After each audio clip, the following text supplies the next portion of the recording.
ಅಶೋಕ್ ಭಟ್ರು ಕಲೆಗೆ ಅಪಮಾನವನ್ನ ಮಾಡಿದ್ರ? ಅಶೋಕ್ ಭಟ್ರು ಯಕ್ಷಗಾನಕ್ಕೆ ಅವಮಾನಿಸುವಂತ ಕೆಲಸವನ್ನ ಮಾಡಿದ್ರ? ನೀವು ಸಿಳ್ಳೆ ನಿಲ್ಲಿಸದಿದ್ರೆ ನಾನು ಹೋಗ್ತೇನೆ. ಗಂಬರಾಟ ಅಲ್ಲ ಇದು. ನಾನು ಆಗಿಂದ ಗಮನಿಸ್ತೇನೆ, ಚೌಕಿಯಲ್ಲಿದ್ದೇನೆ. ಏನದು ಸೀಳೆ? ಕೋಳಗಟ್ಟವ ಇಲ್ಲಿ ಕಂಬಳವ? ನೀವು ಮಾಡಿರುವಂತದ್ದು ಎಷ್ಟು ಸರಿ ಅಂತ ನೇರ ನಿಮ್ಮನ್ನೇ ಕೇಳುತ್ತಾರೆ. ನಾನು ನೇರ ನಿಮ್ಮನ್ನೇ ಕೇಳುತ್ತೇನೆ. ನನ್ನ ಪಾತ್ರ ನಿರ್ವಹಣೆಗೆ ರಂಗಸ್ಥಳದಲ್ಲಿ ನನಗೆ ಆಗುವ ಕಿರಿಕಿರಿಯನ್ನು ಆಕ್ಷೇಪಿಸಿದೆ. 3 ಲಕ್ಷ ಖರ್ಚು ಮಾಡುವ ಸೇವಾದಾರನಿಗೆ ಏನು ಉತ್ತರ ಹೇಳ್ತಾರೆ ಇವರು? ಬನ್ಸು ತಿಂದು ಹೋಗಿ ಈ ತರದ ದಾಷ್ಟ್ಯದ ಮಾತುಗಳು. ಆಗದಿದ್ರೆ ಹೋಗು ಬನ್ಸು ತಿಂದು. ಬಹುಶಃ ಅವರು ಬನ್ಸು ತಯಾರು ಮಾಡಿದ್ರೆ ಬೇಸಿಗೆಯಲ್ಲಿ ಒಂದು 40 ಮೇಳದಲ್ಲಿ ಖರ್ಚಾದಿತ್ತು ಅವರಿಗೆ, ಅಷ್ಟು ಹೇಳ್ತೇನೆ ನಾನು. ಅಶೋಕ್ ಭಟ್ರ ಮೇಲೆ ಹಲ್ಲೆಗೆ ಮುಂದಾದ್ರು. ಜನಸಾಲೆಯಲ್ಲಿ ನನ್ನನ್ನು ಅಡ್ಡ ಹಾಕಿ ನನಗೆ ಹೊಡೆದ್ರು, ಬನ್ಸು ತಿನ್ನಿಸಿದ್ರು. ಒಬ್ಬ ಕಲಾವಿದನನ್ನು ಕರೆಸಿ ಎನ್ಕ್ವೈರಿ ಮಾಡಿದ್ದಾರೆ. ಒಬ್ಬರು ಡಾಕ್ಟರ್ ನಿರಂತರವಾಗಿ ತಮ್ಮ ಬಗ್ಗೆ ಬರೀತಾ ಇದ್ದಾರೆ. ಈ ವೈದ್ಯರಿಗೆ ಬಹುಶಃ ಪೇಷಂಟೇ ಬರುವುದಿಲ್ವೋ? ಬಾರದೆ ಇವರೇ ಮಾನಸಿಕ ಪೇಷಂಟ್ ಆಗಿದ್ದಾರೋ? ಕಂಕನಾಡಿಗೆ ಕೊಂಡೋಗಬೇಕು. ನನ್ನ ಮುಂದೆ ನಿಲ್ಬೇಕು ಅವರು, ಬಂದು ನನ್ನ ಮುಂದೆ ನಿಲ್ಬೇಕು ಅವರು. ಆ ಬನ್ಸು ಡಾಕ್ಟ್ರು ರಾಮನನ್ನು ನಿಂದಿಸಿದವನಿಗೆ, ಅಶೋಕನಿಗೆ ಈ ಬನ್ಸು ಬಂತು ಅಂತ ನನ್ನ ಬಾಯಿಯಿಂದ ಒಂದು ಅಬದ್ಧ ಶಬ್ದ ಬಂದ್ರೆ ಅದಕ್ಕೆ ಬದ್ಧನಿದ್ದೇನೆ. ಯಕ್ಷಗಾನದಿಂದ ನಿವೃತ್ತಿ.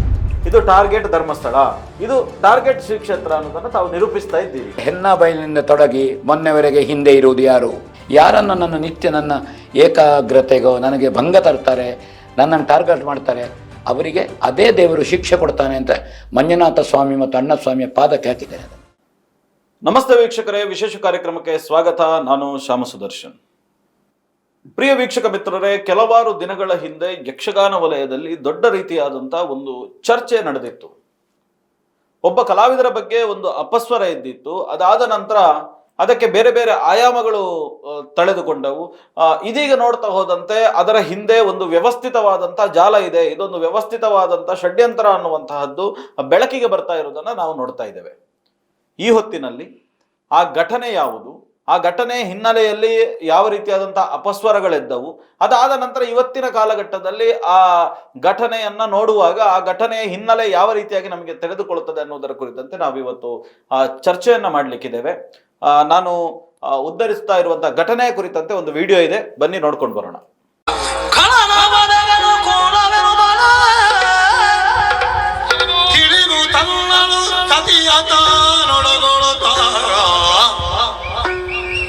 ಸಂತಸದಿಂದ ವಿಹಗ ಮಾತಜನ ಬೆಗಲೇರೆ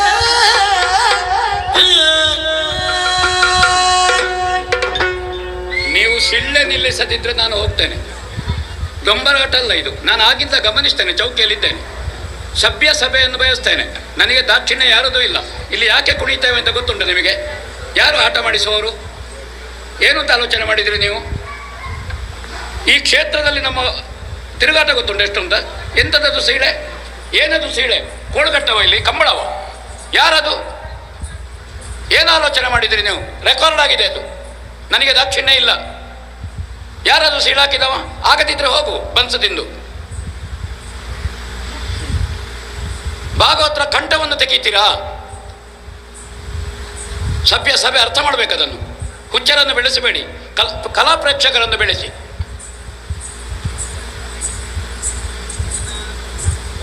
ಒಂದು ಕಲೆ ಸೇವೆ ನಡೀತಾ ಇರುವುದು ಇಲ್ಲಿ ಬಂದು. ನಾವು ಕೆಲಸ ಇಲ್ಲದಕ್ಕೆ ಕುಣಿಯುವುದಲ್ಲ, ಬೆವರು ತಿಳಿಸುವುದಲ್ಲ ಇಲ್ಲಿ, ಆಯ್ತಾ? ಅಷ್ಟು ಅರ್ಥ ಮಾಡಿ. ಅವಾಗ ವಿಸಿಲು ಕೊಟ್ಟವರು ಯಾರು?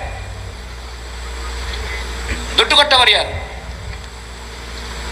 ಧಾರ್ಮಿಕ ಭಾಷಣ ಮಾಡಬೇಕು, 1 ಗಂಟೆ ಆಟ ಮಾಡಬೇಕು ಹೇಳಿ. ಏನು ಹೇಳ್ತೀರಿ ಹಿರಿಯರೇ? ಯಾವುದನ್ನು ಬೆಳೆಸಬೇಕು ಅಂತ ನೋಡಿ, ಆಲೋಚನೆ ಮಾಡಿ. ಹೌದಾ? ಶಿಳ್ಳೆ ಹೊಡೆಯುವಂತಹ ಕೆಟ್ಟ ಮಕ್ಕಳು ಹುಟ್ಟಿದ್ರು ಹುಟ್ಟಿಯಾರು. ಆ ಕಾರಣದಿಂದ ಅಂತಹ ದುಷ್ಟಗರ್ಭ ಪಾತವಾಗಬೇಕು, ಶಿಷ್ಟಗರ್ಭ ಸುಖ ಪ್ರಸವ. ಎಸ್ ವೀಕ್ಷಕರೇ, ನಿಮಗೆಲ್ಲರಿಗೂ ಈಗ ಸ್ಪಷ್ಟವಾಗಿ ಗೊತ್ತಾಗಿರಬಹುದು, ಧರ್ಮಸ್ಥಳ ಮೇಳದ ಯಕ್ಷಗಾನದ ರಂಗಸ್ಥಳದಲ್ಲಿ ಖ್ಯಾತ ಕಲಾವಿದರಾಗಿರತಕ್ಕಂಥ ಉಜಿರೆ ಅಶೋಕ್ ಭಟ್ರವರ ಕುರಿತಂತೆ ನಡೆದಂತ ವಿಚಾರಗಳಿವು. ಈ ವಿಚಾರಗಳ ಕುರಿತಂತೆ ಮಾತಾಡ್ಲಿಕ್ಕೆ ನಮ್ಮ ಜೊತೆಗೆ ನಮ್ಮ ಸ್ಟುಡಿಯೋದಲ್ಲಿ ಖುದ್ದು ಅಶೋಕ್ ಭಟ್ರಿದ್ದಾರೆ. ಅಶೋಕ್ ಭಟ್ರು ಕಲೆಗೆ ಅಪಮಾನವನ್ನ ಮಾಡಿದ್ರ? ಅಶೋಕ್ ಭಟ್ರು ಯಕ್ಷಗಾನಕ್ಕೆ ಅವಮಾನಿಸುವಂತ ಕೆಲಸವನ್ನ ಮಾಡಿದ್ರ? ಒಬ್ಬ ಹಿರಿಯ ಕಲಾವಿದನಾಗಿ, ಒಬ್ಬ ಹಿರಿಯ ಯಕ್ಷಗಾನ ಸಂಘಟಕರಾಗಿ, ನಿರ್ದೇಶಕರಾಗಿ ಇಂತಹದ್ದೊಂದು ಘಟನೆಯನ್ನ, ಇಂತಹದ್ದೊಂದು ಕೆಲಸವನ್ನ ಅಶೋಕ್ ಭಟ್ರು ಮಾಡಬಹುದಾ? ರಂಗಸ್ಥಳದಲ್ಲಿ ದೇವರ ವೇಷವನ್ನ ಧಾರಣೆಯನ್ನ ಮಾಡಿ ಇಂಥ ಮಾತುಗಳನ್ನು ರಂಗಸ್ಥಳದಿಂದ ಆಡಬಹುದಾ ಅನ್ನುವಂಥ ಒಂದಷ್ಟು ಪ್ರಶ್ನೆಗಳು ಅಶೋಕ್ ಭಟ್ರವರ ಕುರಿತಂತೆ ಎದ್ದಿದ್ದು. ಅದಕ್ಕೆ ಈಗಾಗಲೇ ಅವರು ಅನೇಕ ಬಾರಿ ಬೇರೆ ಬೇರೆ ಮಾಧ್ಯಮಗಳಲ್ಲಿ ಸ್ಪಷ್ಟೀಕರಣವನ್ನು ಕೂಡ ಕೊಟ್ಟಿದ್ರು. ಅದಾದ ಬಳಿಕವೂ ಇಂತಹ ಘಟನೆಗಳು ನಡೀತಾ ಇದೆ. ಅಶೋಕ್ ಭಟ್ರು ಬೇರೆ ಬೇರೆ ಕಡೆಗಳಲ್ಲಿ ಭಾಗವಹಿಸಿದಂತ ಧರ್ಮಸ್ಥಳ ಮೇಳದ ಯಕ್ಷಗಾನ ಏನು ಪ್ರದರ್ಶನಗಳಲ್ಲಿ ಅವರ ವೇಷ ವೇದಿಕೆಗೆ ಬರುವಂತ ಸಂದರ್ಭದಲ್ಲಿ ಬೇರೆ ಬೇರೆ ಘಟನೆಗಳು ನಡೆದಿರುವುದನ್ನು ನಾವು ನೋಡಬಹುದು. ಇತ್ತೀಚೆಗೆ ನಡೆದಂತ ಒಂದು ಘಟನೆಯ ಕುರಿತಂತೆ ಒಂದು ವಿಡಿಯೋ ಇದೆ, ಬನ್ನಿ ನೋಡ್ಕೊಂಡು ಬರೋಣ.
ಅಲ್ಲಿ ವಿಜುಲ್ ಆಡೋದು ಯಾವ್ದ್ರಾಗ ಇವರಿಂದ ಒಂದೇ ಮಾರ ಇವ್ರಿಗೆ ಎಂತ ಹತ್ತಿ ಇವರಿಗೆ ದುಡ್ದಾಗ ಮಾತ್ರಲ್ಲ ಅದು ಹೊಲಿಗಡಿದ್ರು ಹಣಿ ಬರ ಇಟ್ಟಾರೆ ಅದಕ್ಕೆ ಬಯಲಾಟ ಹಂಗೆ ಎಲ್ಲ ವಿಡಿಯೋ ಮಾಡ್ತಿದ್ರೆ ಹಣಿ ಬರ ಅಂತ ಇವ್ರು ಎಷ್ಟು ಮಾತಾಡೋದು ನೇರ ಹೇಳ್ತಾನೆ ಅದೇ ನಾವು ತಪ್ಪನಾಗ ಒಂದು ಇವ್ರು ಮಾಡಿದೆ ಅಷ್ಟೇ ಇವ್ರು ನಾನು ಒಂದು ಹೆಜ್ಜೆ ಮುಗಿದ ಬಟ್ ದೇವ್ರ ಹೆಸರು ಹೇಳ್ಕೊಂಡೆ. ಎಸ್, ಇದು ಒಟ್ಟು ಏನು ಈ ಬೆಳವಣಿಗೆಗಳು ನಡೆದಿರುವಂತಹದ್ದು ಸಾಮಾಜಿಕ ಜಾಲತಾಣಗಳಲ್ಲಿ ಮತ್ತು ಬೇರೆ ಬೇರೆ ಮಾಧ್ಯಮಗಳಲ್ಲಿ ಬಂದಿರುವಂತ ಕುರಿತಂತೆ ಇರುವಂತಹ ವಿಚಾರಗಳು.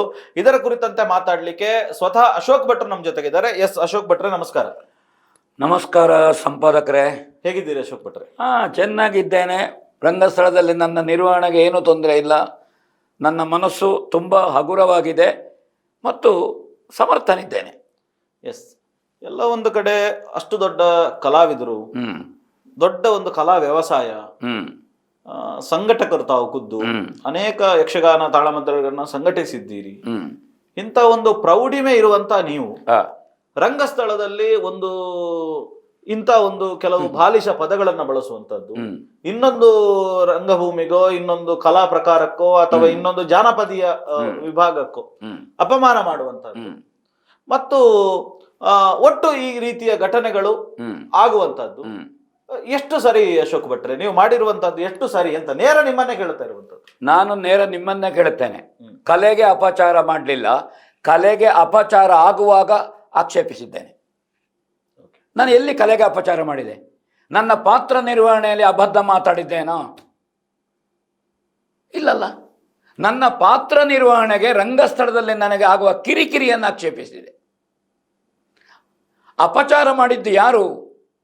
ಕಲಾಪೋಷಕರು, ಕಲಾಭಿಮಾನಿಗಳು ಅಂತ ಹೇಳುವವರು ವಿಕೃತವಾಗಿ ಶಿಳ್ಳೆ ಹಾಕುವ ಸಂದರ್ಭದಲ್ಲಿ ಪಾತ್ರದಲ್ಲಿ ತಲ್ಲೀನನಾದಂತಹ, ಪಾತ್ರದ ಪರಕಾಯ ಪ್ರವೇಶದಲ್ಲಿರುವಂತಹ ಅಶೋಕ ಭಟ್ಟ, ಸುಮ್ಮನೆ ದಾರಿಯಲ್ಲಿ ಹೋಗುವ ಅಶೋಕ ಭಟ್ಟ ಅಲ್ಲ, ಅಥವಾ ರಂಗಸ್ಥಳದ ಬದಿಯಲ್ಲಿ ಕೈಕಟ್ಟು ನಿಂತುಕೊಂಡಿದ್ದ ಅಶೋಕ ಭಟ್ಟ ಅಲ್ಲ.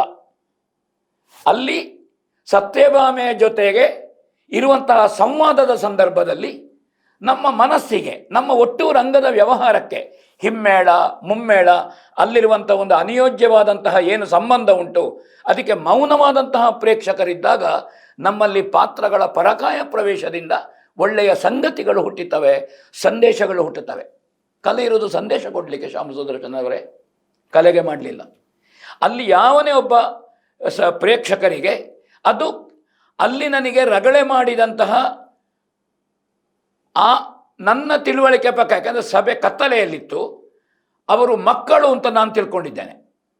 ಒಂದು 10-12 ವರ್ಷದ ಮಕ್ಕಳು, ಪಿ ಊದುವುದು ಆ ಮಕ್ಕಳು. ಅದಕ್ಕಿಂತ ದೊಡ್ಡವರು ನಾನು ಪಿ ಊದಿದ್ದೇನೆ ಅಂತ ಹೇಳಿದವರು ಅವರ ಮನೋಧರ್ಮ ಏನು ಅಂತ ನಾನು ಮತ್ತೆ ಇನ್ನು ಮನಃಶಾಸ್ತ್ರಜ್ಞರಲ್ಲಿ ಕೇಳಬೇಕಟ್ಟೆ. ಪಿ ಊದುವುದು ಮಕ್ಕಳು. ದೊಡ್ಡವರು ತಾವು ಪಿ ಊದಿದ್ದೇವೆ ಹೇಳಿದರೆ ಅವರ ಬುದ್ಧಿವಂತಿಕೆ ಅಥವಾ ವಿವೇಕ ಬೆಳಿಲಿಲ್ಲ, ಅವರು ಬಾಲಿಶತನದಲ್ಲಿದ್ದಾರೆ ಅಂತ ಅರ್ಥ. ಹಾಗೆಂತ ಒಂದೇ ಒಂದು ಕೆಟ್ಟ ಶಬ್ದ ಹೇಳಲಿಲ್ಲ. ಧ್ವನಿ ಏರಿಸಿರ್ಬೋದು, ಆ ವೇಷ ಕಟ್ಟಿ ಸೆಕೆಯಲ್ಲಿ ನಮಗಾಗುವ ದೈಹಿಕವಾದಂತಹ ಏನು ಶ್ರಮ ಉಂಟು ಆ ಸಂದರ್ಭದಲ್ಲಿ ಅಸಹ್ಯವಾದ ಕಾರಣ ಧ್ವನಿ ಏರಿಸಿರ್ಬೋದು ಒಂದು. ಇನ್ನೊಂದು ಇನ್ನುಳಿದ ಜಾನಪದದ ವಿಷಯ ಬಂದಿದೆ ಅಂತ. ಹೌದು. ಅಲ್ಲ, ನೀವು ಹಾಗೆ ಹೇಳ್ಬೋದಾ? ಒಂದು ಕಂಬಳ ಅಂತ ಹೇಳುವಂತದ್ದು ಕರಾವಳಿಯ ಅತ್ಯಂತ ಶ್ರೇಷ್ಠವಾದಂತ ಕಲೆ. ಅಯ್ಯೋ, ನಾನು ಅದನ್ನು ಪೂಜಿಸ್ತೇನೆ. ನೀವೊಂದು ಆಲೋಚನೆ ಮಾಡಬೇಕು. ಬರೇ 1 ನಿಮಿಷದ ಒಂದು ಕ್ಲಿಪ್ಪಿಂಗ್ಸ್ ಅನ್ನು ಹಿಡ್ಕೊಂಡು ಇಡೀ ಚರ್ಚೆ ಮಾಡಿದರು, ಆಯುಷ್ಯ ಕಳೆದರು. ಅನೇಕ ಮಾಧ್ಯಮದವರು ಫೇಸ್ಬುಕ್ಕಿನಲ್ಲಿ, ವಾಟ್ಸಪ್ಪಿನಲ್ಲಿ ಮನ ಬಂದಂತೆ ಹಾಕಿದರು ಕಮೆಂಟುಗಳನ್ನು. ಇಡೀ ಪ್ರದರ್ಶನವನ್ನು ಆ ದಿವಸ ಆ ಪ್ರಸಂಗದ 2 ಗಂಟೆಯ ಪ್ರದರ್ಶನವನ್ನು ನೋಡಿದ್ದೀರಾ? ಆ ಸ್ಥಳದಲ್ಲಿ ಉಪಸ್ಥಿತರಿದ್ದೀರಾ? ನಾನು ಮೊನ್ನೆ ನಮ್ಮ ಕುಟ್ಲದಲ್ಲಿ ನನಗೆ ಒಂದು ಒಳ್ಳೆ ಅವಕಾಶ ಕೊಟ್ಟರು ನಮ್ಮ ಕುಟ್ಲದ ಸಂಪಾದಕರು ಮತ್ತು ಅದರ ನಿರೂಪಕರು. ನನ್ನ ಮನಸ್ಸಿನ ಭಾವನೆಯನ್ನು ಹೇಳಲಿಕ್ಕೆ ನಾನು ನೆನಪಿಸ್ತೇನೆ. 7:45 ಆರಂಭ ಆಗಿದೆ ಸ್ವಾಮಿ ಆ ಪಿ ಶಬ್ದ. ಯಾರಿಗೆ? ಇವರು ಕಲಾ ಪೋಷಕರ 3 ಲಕ್ಷ ಖರ್ಚು ಮಾಡುವ ಸೇವಾದಾರನಿಗೆ ಏನು ಉತ್ತರ ಹೇಳ್ತಾರೆ ಇವರು? ಅಲ್ಲಿ ಬಂದು ಊಟ ಮಾಡಿ ಅವರು ಶ್ರದ್ಧಾಭಕ್ತಿಯಿಂದ ಮಾಡೋದು ಮಂಜುನಾಥ ಸ್ವಾಮಿಯ ಮಹಾಗಣಪತಿಯ ಸೇವೆ, ಕಲಾ ಸೇವೆ, ಅವರಿಗೆ ಏನು ಉತ್ತರ ಉಂಟು ನಮ್ಮದು? ಅವರಿಗೆ ಒಳ್ಳೆ ಪ್ರದರ್ಶನ ಕೊಡುವ ಲಕ್ಷ್ಯ ಕಲಾವಿದನಿಗೆ ಆ ಸಂದರ್ಭದಲ್ಲಿ ಯಾಕೆ ಬಂತು ಅಂತ ಕೇಳಿದರೆ, ಆ ಶಬ್ದ ಬರಬೇಕಿತ್ತೋ ನನಗೆ ಗೊತ್ತಿಲ್ಲ, ಬಂತೋ ವಿಷಾದಿಸ್ತೇನೆ. ಯಾವ ಉದ್ದೇಶವೂ ಇಲ್ಲ. ಕಂಬಳದಂತಹ ಕ್ರೀಡೆಯಲ್ಲಿ ನಾನು ನೋಡಿದ್ದು, ನಮ್ಮಲ್ಲಿ ರಮಾನಾಥ ರೈಗಳು ಮತ್ತು ಪದ್ಮಶೇಖರ್ ಜೈನ್ ಮಾಡುವಂತಹ ಭಾರಿ ಪ್ರಸಿದ್ಧ ಕಂಬಳ ಮೂಡೂರು ಪಡೂರು ಮಾಡ್ತಿದ್ರು, ಕಾವಳಕಟ್ಟೆ ಹತ್ರ. ನಾನು ಪ್ರತಿ ಸಲ ಹೋಗ್ತಿದ್ದೆ. ಅಲ್ಲಿ ನಿರೂಪಕರು ಹೇಳ್ತಾರೆ, ಚಪ್ಪಾಳೆ ಬಡಿರಿ, ಶಿಳ್ಳೆ ಹಾಕಿ, ಆ ಓಟದ ಕೋಣಗಳನ್ನು ಪ್ರೋತ್ಸಾಹಿಸಿ, ಬರಲಿ ಅಂತ ಹೇಳ್ತಾರೆ. ಅಥವಾ ಯಾವುದೇ ಓಡುವ ಕ್ರೀಡೆ, ಆಡುವ ಕ್ರೀಡೆ, ಕಬಡ್ಡಿ ಇರಬಹುದು ಅಥವಾ ಟ್ರ್ಯಾಕ್ ಇರಬಹುದು, ಓಡುವಂತಹದ್ದು, ಆವಾಗ ನಾವು ಸ್ಪರ್ಧಾಗೊಳ್ಳೆಗಳಿಗೆ ಚಪ್ಪಾಳೆ ಬಡಿದೋ ಇತ್ಯಾದಿ ಪ್ರೇರಣೆ ಕೊಡ್ತೇವೆ. ಕಲೆಗೆ ನಾವು ಮೊನ್ನೆ ಹೇಳಿದ್ದೇನೆ, ಈಗಲೂ ಹೇಳ್ತೇನೆ, ಕಲೆ ಮುಗಿಸಿದ ಮೇಲೆ ನಿಮಗೇನು ಅನ್ನಿಸ್ತದೆ ಅಂತ ನೀವು ಹೇಳಿ. ಒಬ್ಬ ಸಂಗೀತಗಾರ ಹಾಡು ನಿಂತ ಮೇಲೆ ಸರಿ. ಇದೇ ಸಂದರ್ಭದಲ್ಲಿ ಬೆಂಗಳೂರಿನ ಒಬ್ಬರು ಶ್ರೇಷ್ಠ ಸಂಗೀತಗಾರರು ಬರೆದಿದ್ದಾರೆ ಫೇಸ್ಬುಕ್ಕಿನಲ್ಲಿ, ಕಲೆ ನಾನು ತೊಡಗಲಿಲ್ಲ, ವೇದಿಕೆಗೆ ಬರುವಾಗಲೇ ಚಪ್ಪಾಳೆ ಬಡಿದ್ರು, ಪುನಃ ಬಡಿದ್ರು. ಆವಾಗ ನಾನೇ ಕೇಳಿದೆ, ಕಾರ್ಯಕ್ರಮ ಮಾಡಬೇಕೋ ಬೇಡವೋ? ಬೇಡದಿದ್ದು ಹೋಗ್ತೇನೆ ಅಂತ ಹೇಳಿದೆ. ಬೆಂಗಳೂರಿನೊಬ್ಬ ಖ್ಯಾತ ಸಂಗೀತಗಾರರು ಬರೆದ್ರು. ಕುದ್ರೋಳಿ ಗಣೇಶರು ಅದೊಂದು ವಿಡಿಯೋ ತುಣುಕು ನೋಡಿದೆ ಸಂಪಾದಕರೇ. ಅವರು ಕೈ ಮುಗಿದ್ರು, ನನಗೆ ಶಿಳ್ಳೆ ಹಾಕಿ ಚಪ್ಪಾಳೆ ತಟ್ಟಿ ರಗಳೆ ಮಾಡಬೇಡಿ, ನಾವು ಯಾಕಂದ್ರೆ ನಿಲ್ಲಿಸ್ತೇನೆ ಅಂತ ಹೇಳಿ. ಜಾದೂ ಪ್ರದರ್ಶನ. ಹಾಗಾದರೆ ಈ ಅಭಿಮಾನ ಯಾವ ಸಂದರ್ಭದಲ್ಲಿ ಎಷ್ಟು ಹೊತ್ತಿಗೆ ಪ್ರತಿಕ್ರಿಯೆ ಕೊಡಬೇಕೆಂಬ ಪ್ರಜ್ಞೆ ನಿಜವಾದ ಕಲಾ ಪೋಷಕನೋ ಕ್ರೀಡಾ ಪೋಷಕನೋ ಯಾರೇ ಇರಲಿ ಅವರಿಗೆ ಆ ಪ್ರಜ್ಞೆ ಬೇಡವೋ? ಪ್ರಜ್ಞೆ ಬೇಡವೋ? ಓಕೆ. ಆ ಕಾರಣದಿಂದ ಹಾಗಾದರೆ ಕಂಬಳದ ಇನ್ನೊಂದು ನನಗೆ ಅಲ್ಲಿ ಹೆಸರು ಬಂದದ್ದು ಯಾಕೆಂದರೆ, ಕ್ರೀಡೆಗೆ ನಡೀತಾ ಇರುವಾಗ ಕೊಡಬೇಕಷ್ಟೇ ಹೊರತು ಕಲೆಗೆ ಅಲ್ಲ ಎಂಬ ಧ್ವನಿಯಲ್ಲಿ. ಯಾಕಂದರೆ ಪ್ರಜ್ಞಾವಂತವರು ಇದ್ದಾರೆ ಪ್ರೇಕ್ಷಕರು ಸಭೆಯಲ್ಲಿ ಅಂತ ನನ್ನ ತಿಳುವಳಿಕೆ. ನನ್ನ ಹೇಳಿದ್ದನ್ನು ಅರ್ಥ ಮಾಡಲಿಕ್ಕೂ ಆಗಲಿಲ್ಲ ಅಂತ ಆದರೆ ನಾನು ಆ ಪ್ರೇಕ್ಷಕರನ್ನು ಪ್ರಜ್ಞಾವಂತರು ಅಂತ ಹೇಳಬೇಕೋ? ಯಾಕೆ ಹೇಳಿದರು ಅಶೋಕ್ ಭಟ್ರು? ಆ ಹೆಸರು ಯಾಕೆ ಬಂತು? ಅದರ ನಂತರ ಒಂದು ಇತ್ತೀಚೆಗೊಬ್ಬರು ಕಂಬಳದ ಒಳ್ಳೆ ನಿರೂಪಕರೇ ಹೇಳಿದರು, ಮೊನ್ನೆ ಶಿಳ್ಳೆ ಬೇಡ ಅಂತ ಅಶೋಕ್ ಭಟ್ರು ಹೇಳಿದ್ದಾರೆ, ಈಗ ಶಿಳ್ಳೆ ಬೇಕು ಅಂತ ಅವರೇ ಹೇಳಿದರು. ಹಾಗಾದ್ರೆ ಅವರು ಬೇಡ ಅಂತ ಹೇಳಿದ್ದು ಬೇಕು ಯಾವುದಕ್ಕೆ? ಅವರು ಹೇಳಿದರು ಶಿಳ್ಳೆ ಹಾಕಿ ಚಪ್ಪಾಳೆ ಬಡೀರಿ ಅಂತ ಅವರೇ ಹೇಳಿದರು ಒಂದು ಕಂಬಳದಲ್ಲಿ ಇತ್ತೀಚೆಗೆ. ಅವರೇ ಹೇಳಿದರು. ಅಲ್ಲಿ ನನ್ನನ್ನು ಆಕ್ಷೇಪಿಸಿದರು. ನನ್ನದ್ದು ಅವರನ್ನು ಟೀಕಿಸುವುದಲ್ಲ. ಹಾಗಾದರೆ ಆಕ್ಷೇಪಿಸುವವರು ಇಡೀ ವಿಡಿಯೋ ತುಣುಕನ್ನು ನೋಡಲಿಲ್ಲ, ಸ್ಥಳದಲ್ಲಿ ಪ್ರತ್ಯಕ್ಷದರ್ಶಿಗಳಲ್ಲ, ಅಶೋಕ ಭಟ್ರನ್ನು ಆಕ್ಷೇಪಿಸಬೇಕು. ಅಲ್ಲ, ಅಶೋಕ್ ಭಟ್ರು ಸಿಲ್ಲೆ ಹಾಕಿದ್ರು, ಅದು ಆಯ್ತು ಒಂದಪ್ಪ ಅಂತ. ಇನ್ನು ಮುಂದುವರೆದು ತಾವು ಹೇಳ್ತೀರಿ ಇದು ಬನ್ಸು ತಿಂದು ಹೋಗಿ, ಈ ತರದ ದಾಷ್ಟ್ಯದ ಮಾತುಗಳು ಅಥವಾ ಆ ತರದ ಮಾತುಗಳು ಅಂತ ಅನಿಸ್ಲಿಲ್ವಾ ಅಂತ. ಅಂದ್ರೆ ನೋಡುವವರಿಗೆ ಹಾಗೆ ಅನಿಸಿದೆ. ನೋಡುವವರಿಗೆ ಒಂದು ಪ್ರಶ್ನೆಗೆ ಉತ್ತರಿಸಬೇಕು. ದೇವರ ಪಾತ್ರದಲ್ಲಿ ಅಂತ ಹೇಳಿದ್ರಿ. ದೇವರ ಪಾತ್ರದಲ್ಲಿ, ಯಕ್ಷಗಾನ ರಂಗಸ್ಥಳದಲ್ಲಿ ದೇವರ ಪಾತ್ರ, ದಾನವರ ಪಾತ್ರ, ಸ್ತ್ರೀ ಪಾತ್ರ, ಹಾಸ್ಯ ಪಾತ್ರ, ಎಲ್ಲ ಪಾತ್ರವೂ ಒಂದೇ. ನಾವು ದೇವರಲ್ಲ, ಮನುಷ್ಯ. ದೇವರ ಪಾತ್ರ ಮಾಡೋದು. ನಾನು ರಾಕ್ಷಸ ಪಾತ್ರದಲ್ಲಿ ಆದರೂ ರಗಳೆ ಆದರೂ ಹೇಳ್ತಿದ್ದೆ. ನನಗೆ ಹೆಚ್ಚು, ನಾನು ಮೇಳದಲ್ಲಿ 1ನೇ ಪುಂಡು ವೇಷದ ಸೀಟು ನನ್ನದ್ದು. ವೇಷಧಾರಿಗೆ ಸ್ಥಾನಮಾನ ಉಂಟು. ಎದುರು ವೇಷ, ಪುಂಡು ವೇಷ, ಪಕ್ಕಡಿ ವೇಷ, ಸ್ತ್ರೀ ವೇಷ, ಎಡೆ ವೇಷ ಅಂತ. 1ನೇ ಪುಂಡು ವೇಷದ ಆದ ಕಾರಣ ನನಗೆ ಹೆಚ್ಚು ದೇವರ ಪಾತ್ರವ, ಮುನಿಗಳ ಪಾತ್ರ ಬರುವಂಥದ್ದು. ಹಾಗಾದ ಕಾರಣ ಆ ಪಾತ್ರದಲ್ಲಿ ದೇವರಾಗಿ ಹೇಳಿದ್ದಲ್ಲ, ಅಶೋಕ ಭಟ್ಟ ಒಬ್ಬ ವೇಷಧಾರಿಯಾಗಿ ಅಲ್ಲಿ ರಗಳೆ ಆಗುವಾಗ ಹೇಳಿದ್ದು. ದೇವರೇ ಹೇಳಿದ್ದಲ್ಲ, ಅದು ದೇವರ ಪಾತ್ರ ಮಾಡಿಕೊಂಡಿದ್ದಾಗ ಹೇಳಿದ್ದು. ಅದು ಪಾತ್ರಕ್ಕೆ ಸಂಬಂಧಪಟ್ಟ ಮಾತಲ್ಲ, ಅದು ಅವರಿಗೆ ಸಂಬಂಧ. ಒಂದು ಬನ್ಸಿಗೆ ಬಂದರೆ ನೀವು ನಿಮ್ಮ ಫೋಟೋ ಎಲ್ಲ ಮಾಡಿ ಹಾಕಿದ್ರು. ಬಹುಶಃ ಅವರಿಗೆ ಅದೇ ಉದ್ಯೋಗ. ಅವರು ಹೋಟೆಲ್ ಇಂಡಸ್ಟ್ರಿ ಇಟ್ಟಿದ್ದಾರೆ ಅಂತ ತಿಳ್ಕೊಂಡಿದ್ದೇನೆ. ನನ್ನ ಒಂದು ಈ ಪ್ರೇರಣೆಯಿಂದ ಅವರೊಂದು ಉದ್ಯೋಗಕ್ಕೆ ತೊಡಗಿದ್ರೆ ಇಲ್ವೋ, ದೇವರವರಿಗೆ ಅನುಗ್ರಹಿಸಲಿ, ಒಳ್ಳೆ ವ್ಯಾಪಾರ ಆಗಲಿ. ಇನ್ನು ಎಲ್ಲ ಯಕ್ಷಗಾನದಲ್ಲಿ ಅವರು ಬರಲಿ. ಈಗ ಚಟ್ಟಂಬಡೆ ಬರೋದು ಹೆಚ್ಚಿನ ಮೇಳಗಳಲ್ಲಿ. ಬಹುಶಃ ಅವರು ಬನ್ಸು ತಯಾರು ಮಾಡಿದರೆ ಬೇಸಿಗೆಯಲ್ಲಿ ಒಂದು 40 ಮೇಳದಲ್ಲಿ ಖರ್ಚಾದಿತ್ತು ಅವರಿಗೆ. ಅಷ್ಟು ಹೇಳ್ತೇನೆ ನಾನು. ಇದು ವಿನೋದ ಅಲ್ಲ, ನಾನು ಹೇಳಿ ಅವರಿಗೆ ಈಗ ಕಿವಿ ಕೊಟ್ಟಾರ, ಅವರು ಗೊತ್ತಾದಿತ್ತು ಅವರಿಗೆ. ನಾಳೆ ಬನ್ಸಿನೊಟ್ಟಿಗೆ ಹಾಕಲಿ ನನ್ನದ್ದು, ಅವರಿಗೊಂದು ಪ್ರಚಾರ ಸಿಗ್ತದಲ್ಲ. ಅಲ್ಲಿ ಆ ಸಂದರ್ಭದಲ್ಲಿ ಮಾತಾಡ್ತಾ ಇರುವಾಗ ಬಿಸಿ ಬಿಸಿ ಬನ್ಸು ವಿತರಣೆ ಆಗ್ತಿತ್ತು ಎದುರು. ಆ ಸಂದರ್ಭದಲ್ಲಿ ಗೋಳಿಬಜೆ ಆದರೆ ಗೋಳಿಬಜೆ ತಿಂದೋಗಿ ಹೇಳ್ತಿದ್ದೇನೆ. ಬನ್ಸು ಅಂತ ಹೇಳಬೇಕು ಅಂತ ಹಠ ಇಲ್ಲ. ಚಟ್ಟಂಬಡೆ ಆದೇನೋ ದೇವರದಿಂದ ಬನ್ಸು ಬಂತು. ನಮಗೆ ಯಾವಾಗ ಯಕ್ಷಗಾನದಲ್ಲಿ ಚಟ್ಟಂಬಡೆ ಬರೋದು ಹೆಚ್ಚು. ಆವಾಗ ಬಂದೋಯ್ತು ಬನ್ಸು ತಿಂದು ಹೋಗಿ ಅಂತ. ಅನೇಕರು ಆಟ ನೋಡಲಿಕ್ಕೆ ಬರೋದಲ್ಲ, ಊಟ ಉಂಟಲ್ಲ, ಒಂದಷ್ಟು ಟಿಫಿನ್ ಉಂಟು, ಬೊಬ್ಬೆ ಹೊಡಿತಾರೆ ಹೋಗಿ. ಹಾಗೆ ಅಲ್ಲೂ ಅಂತಂದರೆ ನಾನು ಕೈ ಮುಗಿತೇನೆ. ಅತ್ಯಂತ ಶ್ರದ್ಧೆಯಿಂದ ಭಕ್ತಿಯಿಂದ ಕೂತು ಆಟ ನೋಡುವ ಪ್ರೇಕ್ಷಕರು, ಹಿರಿಯರು ಆದಿಯಾಗಿ ಅನೇಕ ಮಂದಿ ಇದ್ದಾರೆ. 1,000 ಮಂದಿ ಇದ್ದರೆ ಈ ಮನೋಪ್ರವೃತ್ತಿಯವರು ಇರೋದು 10-12. ಉಳಿದವರಲ್ಲ. ಉಳಿದವರಿಗೆ ನನ್ನ ಮಾತು ಅಲ್ಲ, ಅವರಿಗೆ ಶರಣು ನಾವು. ನಮಗೆ ಯಾರಿಗೆ ಅದನ್ನು ಶರಣಾಗಬೇಕು ಅಂತ ನಮಗೆ ಗೊತ್ತುಂಟು.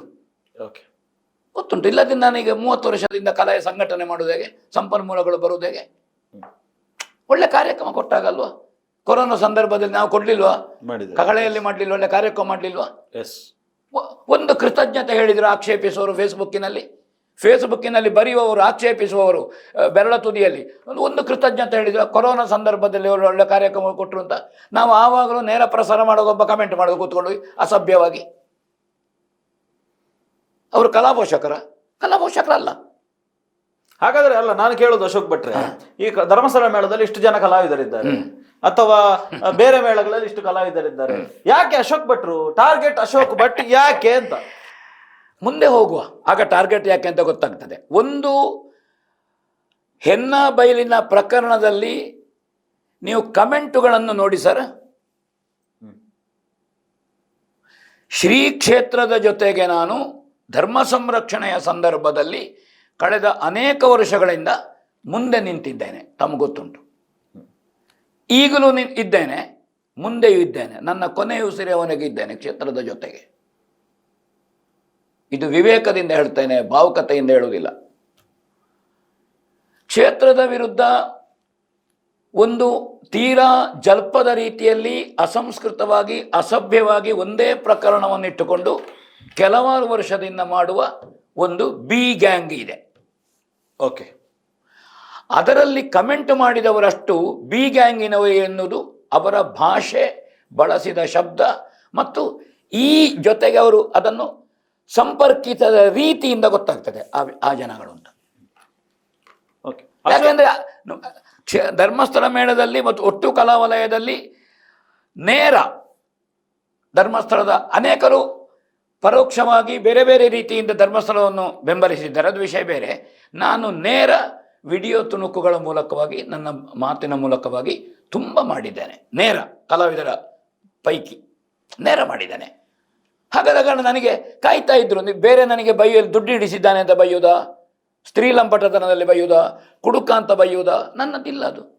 ಹಾಗೆ ಹೀಗೇನಾದರೂ ಸಿಕ್ಕುವಾಗ ತೆವಲನ್ನು ತೀರಿಸಿಕೊಳ್ಳುವುದು ಅಥವಾ ಚಟವನ್ನು ತೀರಿಸಿಕೊಳ್ಳುವುದು. ಎಸ್ ಅಶೋಕ್ ಭಟ್ರೆ, ಇದೀಗ ಒಂದು ಘಟನೆಯನ್ನು ಉದ್ಧರಿಸಿ ಅವರೇ ಅಂತ ಹೇಳಲಿಕ್ಕೆ ಬರುದಿಲ್ಲ. ನಿಮಗೆ ಕಾಣುವಾಗ ಮಕ್ಕಳು ಅಂತ ತಾವು ಹೇಳಿದ್ರಿ. ಸರಿ, ಮಕ್ಕಳು ಅಂತ ನನಗೆ ಅನಿಸಿದೆ ಅಂತ ತಾವು ಈ ಹಿಂದೆ ಸ್ಪಷ್ಟೀಕರಣ ಕೊಡುವಾಗಲೂ ಕೂಡ ತಾವು ಹಾಗೆ ಹೇಳಿದ್ರಿ. ಯಾರೋ ಮಕ್ಕಳು ಪಿಪಿ ಮಾಡಿದ್ರು, ಪಿಪಿ ಹಾಕಿದ್ರು ಅಂತ ಹೇಳಿದ್ರಿ. ಇದಾದ ನಂತರ ಅಶೋಕ್ ಭಟ್ರೆ, ನಮಗೆ ಗೊತ್ತಿದ್ದಾಗೆ ಒಂದು ಪೊಲೀಸ್ ಸ್ಟೇಷನ್ ನ ಮೆಟ್ಟಿಲು ಇರ್ತದೆ ನಿಮ್ಮ ಈಗ ನೀವು ಕೊಟ್ಟಂತ ಒಂದು ಕಂಪ್ಲೇಂಟ್ ಸಿದ್ದಾಪುರದ ಹತ್ರ ಅಂತ ನಾನು ಅಂದುಕೊಳ್ತೇನೆ. ಹೌದು, ಅದು ಅಮಾಸೆ ಬೈಲು ಪೊಲೀಸ್ ಠಾಣೆಯಲ್ಲಿ ಏನು ಒಂದು ಪ್ರಕರಣ ದಾಖಲಾಗ್ತದೆ. ಅಶೋಕ್ ಭಟ್ರನ್ನ ತಡೆದು ನಿಲ್ಲಿಸಿದ್ರು.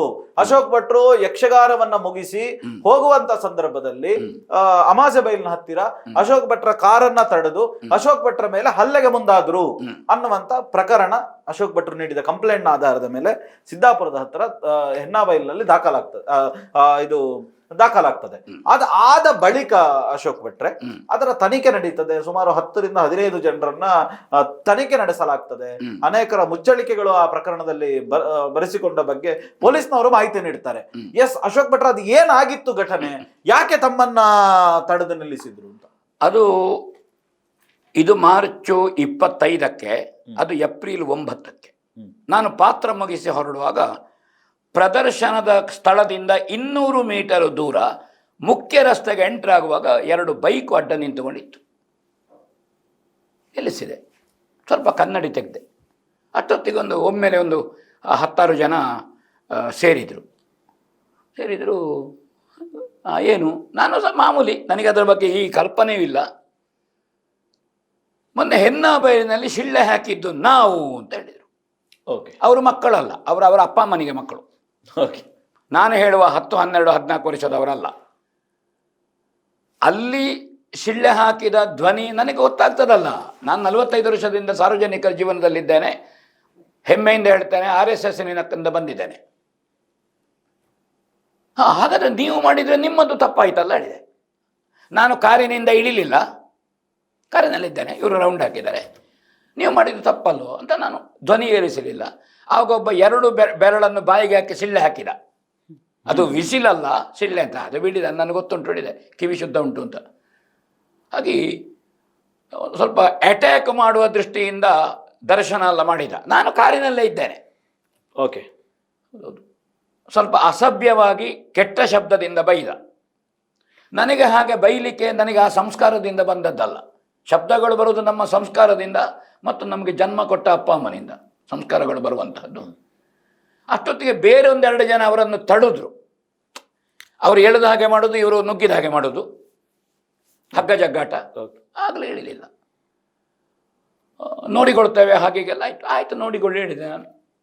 ಅಷ್ಟೊತ್ತಿಗೆ ಒಬ್ಬರು ಹಿರಿಯರು ಹಿಂದಿನಿಂದ ಆಟದಿಂದ ಬರುವವರು, ಅಶೋಕ್ ಭಟ್ರೆ ಇದೆಲ್ಲ ಎಣ್ಣೆ ಪಾರ್ಟಿ, ಈ ಊರಿನಲ್ಲಿ ಎಲ್ಲ ಹಬ್ಬಗಳಲ್ಲಿ ಗಲಾಟೆ ಮಾಡೋದೇ ಕೆಲಸ ಇವರಿಗೆ. ಅಲ್ಲಿ ಹಬ್ಬ ಅಂದರೆ ಜಾತ್ರೆ, ಗಲಾಟೆ ಮಾಡೋದೇ ಕೆಲಸ ಇವರಿಗೆ. ಹೊಯ್ಣಿ ಅಂತ ಕುಂದಾಪುರ ಕನ್ನಡದಲ್ಲಿ ಅವರನ್ನು ಇದು ಮಾಡಿದರು. ನಾನು ಕಾರಿನಲ್ಲಿದ್ದೇನೆ. ಇದು ಮಾಡಿ ಅಷ್ಟೊತ್ತಿಗೆ ಡಿಸ್ಪರ್ಸ್ ಆಯಿತು. 1-2 ವಾಹನವು ಬಂತು. ಒಬ್ಬ ಕೈಯಲ್ಲಿ ಬನ್ಸ್ ಹಿಡ್ಕೊಂಡಿದ್ದ ನನಗೆ ಕೊಡಲಿಕ್ಕೆ. ಓಕೆ, ಹೀಗೆ ಏನು ಮಾಡಿದೆ, ನಾನು ತಳ್ಳಲಿದೆ. ಅಷ್ಟೊತ್ತಿಗೆ ಅವರು ಅಲ್ಲಿ ಬೈಕು ತೆಗಿಲಿಲ್ಲ ಹೇಳಿದೆ. ಬಂದ ಹಿರಿಯರು ಏನು ಹೇಳಿದರು, ಹೊಯ್ಣಿ ತೆಗಿನಿ. ಅವರು ಸ್ವಲ್ಪ ಆಜ್ಞಾಶಕ್ತಿಗೆ ಕಂಡ್ರಿತು. ನೀವು ದೊಡ್ಡ ಕಲಾವಿದರು, ಧರ್ಮಸ್ಥಳ ಮೇಲೆ ದೊಡ್ಡ ಕಲಾವಿದರು, ನೀವು ಹೊಯ್ಣಿ.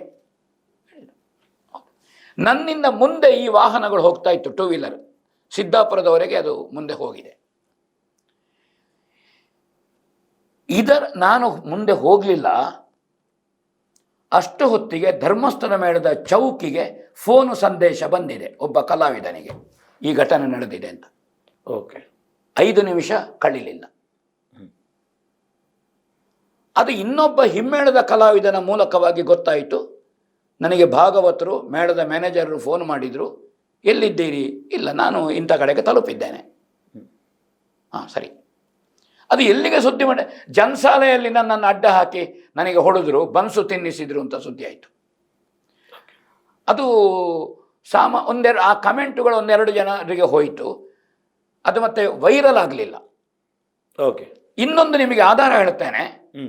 ಹೆನ್ನಾಬೈಲಿನಲ್ಲಿ ಪಾತ್ರ ಮುಗಿಸಿ ನನ್ನನ್ನು ಆಟ ಆಡಿಸಿದವರೇ ಸಿದ್ದಾಪುರಕ್ಕೆ ಕರ್ಕೊಂಡೋಗಿ ಬಿಟ್ಟಿದ್ದಾರೆ. ಯಾಕೆ ನನಗೆ ಊರಿಗೆ ಬರಬೇಕಾಗಿತ್ತು. ಅವರು ನೋವು ವ್ಯಕ್ತಪಡಿಸಿದ್ರು, ಏನೋ ಬೇಸರ ಮಾಡಬೇಡಿ. ಇಲ್ಲ ಸರ್, ಇದೆಲ್ಲ ಮಾಮೂಲಿ ಆಟದಲ್ಲಿ, ನಾನು ಆ ಸಂದರ್ಭದಲ್ಲಿ ಬಂದ ಮಾತುಗಳದು, ನೀವು ಸದ್ಗೇನೆ ಮಾತಾಡಲಿಕ್ಕಿಲ್ಲ. ಅಲ್ಲಿ ನನಗೆ ಮಾತಾಡಿದವರು, ಅಡ್ಡ ತಡೆದು ಮಾತಾಡಿದವರು, ಮೊನ್ನೆ ನೀವು ಹೋಗುವ ತನಕವೂ ನಾವು ಅಲ್ಲೇ ಇದ್ದೆವು ನಿಮ್ಮ ಹಿಂದಿನಿಂದ ಹೇಳಿದವರು. ನಿಮಗೆ ಅಲ್ಲಿ ಕೇಳ್ಬೋದಿತ್ತಲ್ಲ, ಅಥವಾ ಸಭೆಯಲ್ಲಿದ್ದರೆ ನೀವು ಸಭೆಯಲ್ಲಿ ಎದ್ದು ನಿಂತು ಹೇಳ್ಬೋದಿತ್ತಲ್ಲ, ಶಿಳ್ಳೆ ಹಾಕಿದ್ದು ನಾವು ಅಂತ, ಯಾಕೆ ನೀವು ಮೌನವಾಗಿ ಕೂತ್ರಿ? ಹಾಗಾದ್ರೆ ನಿಮ್ಮ ಉದ್ದೇಶ ಏನು, ನಿಮ್ಮ ಟಾರ್ಗೆಟ್ ಏನು ಕೇಳಿದೆ ನಾನು. ಅದಕ್ಕೆ ಆನ್ಸರ್ ಇಲ್ಲ.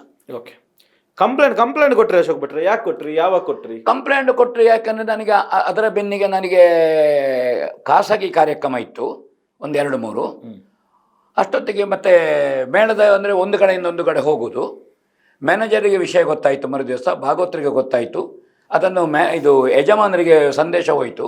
ಯಜಮಾನರು ಕಂಪ್ಲೇಂಟ್ ಕೊಡಲಿಕ್ಕೆ ನಿರ್ದೇಶನ ಮಾಡಿದರು. ಸೂಕ್ತವಾಗಿ ಅದನ್ನು ಕಂಪ್ಲೇಂಟ್ ಕೊಡಿ, ಯಾಕಂದರೆ ನೋಡಿಕೊಳ್ತಾ ಹೇಳಿದಾರಲ್ವ, ನಾವು ನಿತ್ಯ ಓಡಾಡೋರಲ್ವ. ನಾವು ನಿತ್ಯ ಓಡಾಡುವಾಗ ನಮ್ಮೊಟ್ಟಿಗೆ ಗನ್ಮ್ಯಾನ್ ಉಂಟಾ? ಇಲ್ಲ. ನಾವು ಕಲಾವಿದರು, ನಮ್ಮದೇನು ಯಾರಿಗೂ ವಿರೋಧ ಇಲ್ಲ, ಯಾರಿಗೂ ಅನ್ಯಾಯ ಮಾಡಲಿಲ್ಲ, ನಾವು ಹಾಗೆ ನಿರ್ಭೀತಿಯಿಂದ ಹೋಗ್ತೇವೆ.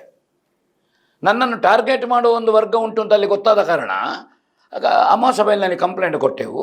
ಮ್ಯಾನೇಜರ್ ಇದ್ದರು ನಮ್ಮ ಜೊತೆಗೆ, ಅಲ್ಲಿ ಸ್ಥಳೀಯ 1-2-3 ಜನ ನನ್ನ ಬಹಳ ಆತ್ಮೀಯರಿದ್ದರು. ಕಂಪ್ಲೇಂಟ್ ತೆಕ್ಕೊಂಡ್ರು. ಅವರಿಗೆ ಒಬ್ಬನ ಹೆಸರು, ಯಾಕೆಂದರೆ ಅಲ್ಲಿ ಆಟ ಆಡಿಸುವವರ ಹತ್ರ ಅವರು ಸಂಜೆ ಹೋಗಿ ನಾವು ಗಲಾಟೆ ಮಾಡ್ತೇವೆ ಅಂತ ಹೇಳಿದ್ದಾರೆ. ಅದು ಮತ್ತೆ ಗೊತ್ತಾಯಿತು ಮ್ಯಾನೇಜರಿಗೆ. ಓಕೆ, ಅವಾಗ ಆಟ ಆಡಿಸುವವರು ಒಳ್ಳೆ ವ್ಯಕ್ತಿ, ಉದ್ಯಮಿಗಳು. ಅವರು ಹೇಳಿದರು ಗಲಾಟೆ ಮಾಡಿದರೆ ಸ್ಟೇಷನ್ ಕಂಪ್ಲೇಂಟ್ ಮಾಡಿ ಒಳಗಾಗ್ತಾನೆ ಅಂತ. ಸ್ಟೇಷನ್ಗೆ ಇನ್ಫಾರ್ಮೇಷನ್ ಮಾಡಿದ್ದಾರೆ, ನಮಗೆ ಗೊತ್ತದ್ದು ಮತ್ತೆ. ಓಕೆ. ಸೊ ಅಲ್ಲಿ ಒಬ್ಬನ ಹೆಸರು ಅಜಿತ್ ಹೆನ್ನಾಬೈಲು ಅಂತ ಅವರು ಹೇಳಿದರು, ಆಟ ಆಡಿಸುವವರು. ಅದನ್ನು ನಾವು ಸ್ಟೇಷನ್ಗೆ ಹೇಳಿದೆವು. ಮತ್ತೊಳಗ ಸ್ಟೇಷನ್ನಲ್ಲಿ ಅವ ತುಂಬ ಪ್ರಕರಣದಲ್ಲಿ ಸ್ಟೇಷನ್ಗೆ ಬೇಕಾದವ. ಅವರು ಹೇಳಿದರು ಅವನೊಟ್ಟಿಗೆ ಕೆಲವು ಪುಂಡು ಹುಡುಗರಿದ್ದಾರೆ ಅಂತ ಸ್ಟೇಷನ್ನಲ್ಲಿ ನಮಗೆ ಮಾಹಿತಿ ಸಿಕ್ಕಿತು. ಅಷ್ಟು ಕೊಟ್ಟ ಕೂಡ ಇನ್ನು ನಾವು ಎನ್ಕ್ವೈರಿ ಮಾಡ್ತೇವೆ ಹೇಳಿದರು. ಅಜಿತ್ ಹೆನ್ನಾಬೈಲು ಮತ್ತು ಸಂಗಡಿಗರು, ನಮಗೆ ಬೇರೆಯವರನ್ನು ಗೊತ್ತಿಲ್ಲ. ಓಕೆ.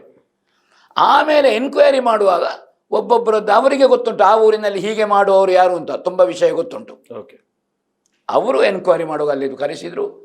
ಒಬ್ಬ ಕಲಾವಿದನನ್ನು ಕರೆಸಿ ಎನ್ಕ್ವೈರಿ ಮಾಡಿದ್ದಾರೆ. ಯಾಕೆ ಆ ಕಲಾವಿದನಿಗೆ ಇನ್ನೊಂದು ಕಲಾವಿದನಿಂದ ಫೋನ್ ಹೋಗಿದೆ, ಓಕೆ, ಇನ್ನೊಂದು ಮೇಳದ ಕಲಾವಿದನಿಂದ. ಓಕೆ. ಈ ಬನ್ಸು ತಿನ್ನಿಸಿದ್ದಾರೆ ಅಂತ ಸುದ್ದಿ ಮಾಡಿದ್ದು ಅವ ಅಂತಲೂ ಉಂಟು. ಓಕೆ. ಅದೊಂದೆರಡು ಜನರ ಮೊಬೈಲ್ನಲ್ಲಿ ಅದು ಓಡಾಡ್ತಾ ಉಂಟು. ಅದನ್ನು ಅತ್ಲಾಗಿ ಮತ್ತೊಬ್ಬರಿಗೆ ತೋರಿಸಿ ನಗಡಿದವರು ಇದ್ದಾರೆ ನನ್ನ ಮುಂದೆ, ಇನ್ನೊಬ್ಬನಿಗೆ ಅದನ್ನು ತೋರಿಸಿ. ಓಕೆ. ಅನೇಕ ವಿಷಯ ಹೇಳಲಾಗದ ಸತ್ಯ ಉಂಟು. ಇದು ವಿನೋದ, ಎಲ್ರಿಗೊಂದು ವಿನೋದ, ನಗಡ್ಲಿಕ್ಕೊಂದು ಅಲ್ವಾ? ಕರೆಕ್ಟ್. ಹಾಗೆ ಇಂಥದ್ದು ನಡೆದದ್ದುಂಟು. ಈ ಹಿನ್ನೆಲೆಯಲ್ಲಿ ಇದು ನನಗೆ ಅದಕ್ಕೆ ಬಂದ ಕಮೆಂಟುಗಳು. ಹೆನ್ನಾಬೈಲಿನಲ್ಲಿ ಆದವಾಗ ಮರುದಿವಸ ಬಂದಿದೆ ಶ್ಯಾಮ ಸುದರ್ಶನ್ ಅವರೇ, ಅಶೋಕ ಭಟ್ರನ್ನು ಪ್ರೇಕ್ಷಕರು ಕೇಳಿದರು, ಚೌಕಿಗೆ ಬಂದು ಜಾಡಿಸಿದರು. ಅದನ್ನು ಶರತ್ ಶೆಟ್ಟಿ ಎಂಬ ಕಲಾವಿದ ತಿಳಿಗೊಳಿಸಿದ ಅಂತ. ನಮ್ಮ ಮೇಳದ ಕಲಾವಿದ ಶರತ್ ಶೆಟ್ಟಿ ಎನ್ನುವ, ಅದು ಬಂದಿತ್ತು ಕಮೆಂಟು. ಹಾಗಾದರೆ ಅದು ನನಗೆ ಯಾರೂ ಜೋರು ಮಾಡಲಿಲ್ಲ, ಜೋರು ಮಾಡಿದೆ ಶರತ್ ಶೆಟ್ಟಿ ಎಂಬ ಕಲಾವಿದ ಅದನ್ನು ತಿಳಿಗೊಳಿಸಿದ್ರು ಅಂತ ಯಾಕೆ ಬಂತು? ಹಾಗಾದ್ರೆ ಅದರ ಹಿಂದೆ ಯಾರಿದ್ದಾರೆ? ಅದರ ಹಿಂದೆ ಯಾರಿದ್ದಾರೆ? ಆ ಘಟನೆ ನಡೆಯದೇ ಇರುವಾಗ ಹಾಗೆ ಬಂದಿದೆ ಅಂತಾದರೆ, ಅದು ಅದೇ ಕಲಾವಿದನ ಹೆಸರು ಬಂದಿದೆ ಅಂತಾದರೆ ಅದು ಯಾಕೆ ಬಂತು? ಕಾರಣ ಏನು? ಭಾಗವತರು ತಿಳಿಗೊಳಿಸಿದ್ರು, ಮ್ಯಾನೇಜರಿಗೆ ಮೇಳದಲ್ಲಿ ಮ್ಯಾನೇಜರು ತಿಳಿಗೊಳಿಸಿದ್ರು ಅಂತ ಬರಬೇಡುವ? ಕರೆಕ್ಟ್. ಅಥವಾ ಗೋವಿಂದ ಭಟ್ರಂತಹ ಹಿರಿಯ ಕಲಾವಿದರಿದ್ದಾರೆ, ಶ್ರೀಧರ ಭಂಡಾರಿ ಅಂತವರು, ಗೋವಿಂದ ಭಟ್ರು ತಿಳಿಗೊಳಿಸಿದ್ರು, ಶ್ರೀಧರ ಭಂಡಾರಿ ಅವರು ತಿಳಿಗೊಳಿಸಿದ್ರು. ತಿಳಿಗೊಳಿಸುವವನು ಪ್ರಭಾವಿ ಆಗಬೇಡುವ? ಯಾಕೆ ಬಂತು? ಈ ಕಾರಣದಿಂದ ಇನ್ನು ಮುಂದೆ ನಡೆದಂತಹ ಘಟನೆಗಳಿಂದ ಅದರ ಹಿಂದೆ ಸರಿಯಾದಂತಹ ಒಂದು ಇದು ಒಂದು ರೂಪರೇಷೆ ಇದ್ದುಕೊಂಡು ನನ್ನನ್ನು ಟಾರ್ಗೆಟ್ ಮಾಡುವಂತಹ ಬಿ ಗ್ಯಾಂಗ್ ಅಂತ ನನಗೆ ಅನಿಸ್ತದೆ. ಇದೀಗ ಪ್ರಕರಣದ ತನಿಖೆ ಮುಗೀತಾ ಅಶೋಕ್ ಭಟ್ರೆ? ಏನಾಗಿದೆ? ಇಲ್ಲ, ನನಗದು ಹಿಂಬರಹ ಸಿಗ್ಲಿಲ್ಲ, ಮುಗಿಬೇಕಷ್ಟೇ. ಇದ್ದು ಕೆಲವರನ್ನು ವಿಚಾರಣೆ ಮಾಡ್ಲಿಕ್ಕೆ ಅಂತ ಹೇಳಿದ್ದಾರೆ. ನಾನು ಸಂಪರ್ಕದಲ್ಲಿದ್ದೇನೆ, ಸ್ಟೇಷನ್ ಅವರು ಸಂಪರ್ಕದಲ್ಲಿದ್ದಾರೆ. ಅಗತ್ಯ ಇರುವಾಗ ಕರೆಯಿಸಿಕೊಳ್ಳಿ ಹೇಳಿದ್ದೇನೆ, ಎಷ್ಟೊತ್ತಿಗೂ ಬರ್ತೇನೆ ಅಂತ. ಓಕೆ. ಇದು ಒಂದು ಹಂತದಲ್ಲಿ ಏನು ಕಾನೂನು ಹೋರಾಟಗಳಾಗ್ತಾ ಹೋದ್ರೆ, ಅದಾದ ನಂತರ ಅಶೋಕ್ ಭಟ್ರೆ ನಾವು ಆಗಲೇ ತೋರಿಸಿದೆವು, ಇನ್ನೊಂದು ವಿಡಿಯೋ ಕಳೆದ 1 ವಾರಗಳ ಹಿಂದೆ ವೈರಲ್ ಆಗ್ಲಿಕ್ಕೆ ಆರಂಭ ಆಯಿತು. ಇನ್ನೊಂದು ದೇವಾತ್ಮ ಪ್ರಸಂಗದಲ್ಲಿ ತಾವು ವಿಷ್ಣುವಿನ ವೇಷ ಅಂತ ಅನ್ಕೊಳ್ತೇನೆ. ಅಷ್ಟೊತ್ತಿಗೆ ದೇವರ ಪಾತ್ರ ಮತ್ತೆ ಅಷ್ಟೊತ್ತಿಗೆ ಅಲ್ಲಿ ಮತ್ತೆ ಏನೋ ಒಂದು ಸಮಸ್ಯೆಗಳಾಗ್ತದೆ. ತಾವು ಆಟ ನಿಲ್ಲಿಸ್ಲಿಕ್ಕೆ ಹೇಳುವಂತ ಒಂದು ಸೈಡಿನ ಆಂಗಲ್ ನ ವಿಡಿಯೋ ಒಂದು ಬರ್ತದೆ. ಹೌದು, ಅದು ಬಹಳ ವೈರಲ್ ಆಗ್ತದೆ. ಅದು ಒಂದು ಹಳೆ ವಿಡಿಯೋ, ಮತ್ತೊಂದು ಇದು. ಹಳೆ ವಿಡಿಯೋದಲ್ಲಿ ಬಂದದ್ದು ಅಲ್ಲಿ ಆಟ 5 ನಿಮಿಷ ನಿಲ್ಲಿಸಿದ ಸಂದರ್ಭದ ವಿಡಿಯೋ ಅಲ್ಲ ಅದು. ಅದು ಆಮೇಲೆ ದೇವೇಂದ್ರ ಮತ್ತು ವಿಷ್ಣು ಎಲ್ಲ ಇರುವ ವಿಡಿಯೋ. ಅದು ಆ ದೇವೇಂದ್ರ ಬರೋದಕ್ಕಿಂತ ಮೊದಲಾದದ್ದು ನಿಲ್ಲಿಸಿದೆ, ಮತ್ತೆ ಕತೆ ಮುಂದೆ ಹೋಗಿದೆ. ಈ ವಿಡಿಯೋವನ್ನು ಜಾಯಿಂಟ್ ಮಾಡುವವನಿಗೂ ಅಲ್ಲಿ ಎಷ್ಟೊತ್ತಿಗೆ ನಡೆದದ್ದು ಅಂತ ಗೊತ್ತಿಲ್ಲ. ಇದು ಇವರೇ ಇದಲ್ಲಿ ನೋಡಿಕೊಂಡು ಮಾಡುದು ನೋಡಿ. ಹೌದೌದು, ಯಾರಿಂದಲೂ ತೆಕ್ಕೊಂಡು ಮಾಡೋದು, ತಡವಾಗಿ ವಿಡಿಯೋ ಬರೋದು. ಯಾರೋ ಆ ದಿವಸ ನೇರ ಪ್ರಸಾರ ಇರಲಿಲ್ಲ, ಮೊಬೈಲ್ನಲ್ಲಿ ಇದ್ದದ್ದು. ಅದನ್ನು ಯಾರು ಮಾಡಿದ್ದು ಅಂತೆಲ್ಲ ಗೊತ್ತುಕೊಂಡು ಈ ಎಡಿಟ್ ಮಾಡುವವನಿಗೆ ಬರಬೇಕಿದ್ರೆ ಇದು ಸರಿಯಾದಂತಹ ಒಂದು ಯೋಜಿತವಾದಂತಹ ಕೆಲಸ ಅಂತ ಆಯಿತು. ಅಲ್ಲಿ ಏನಾಯಿತು ಅಂದರೆ ಅಷ್ಟೊಳಗೆ ಸುದ್ದಿ ಇಲ್ಲ, ಮೌನ. ವಿಷ್ಣು ಮತ್ತು ಈಶ್ವರ ಒಂದಾಗೋದು ಚಂದ್ರಕಾಂತ ಶಿಲೆಗೆ. ಭಾಗವತರು ಗಮನಿಸ್ತಾ ಇದ್ದಾರೆ.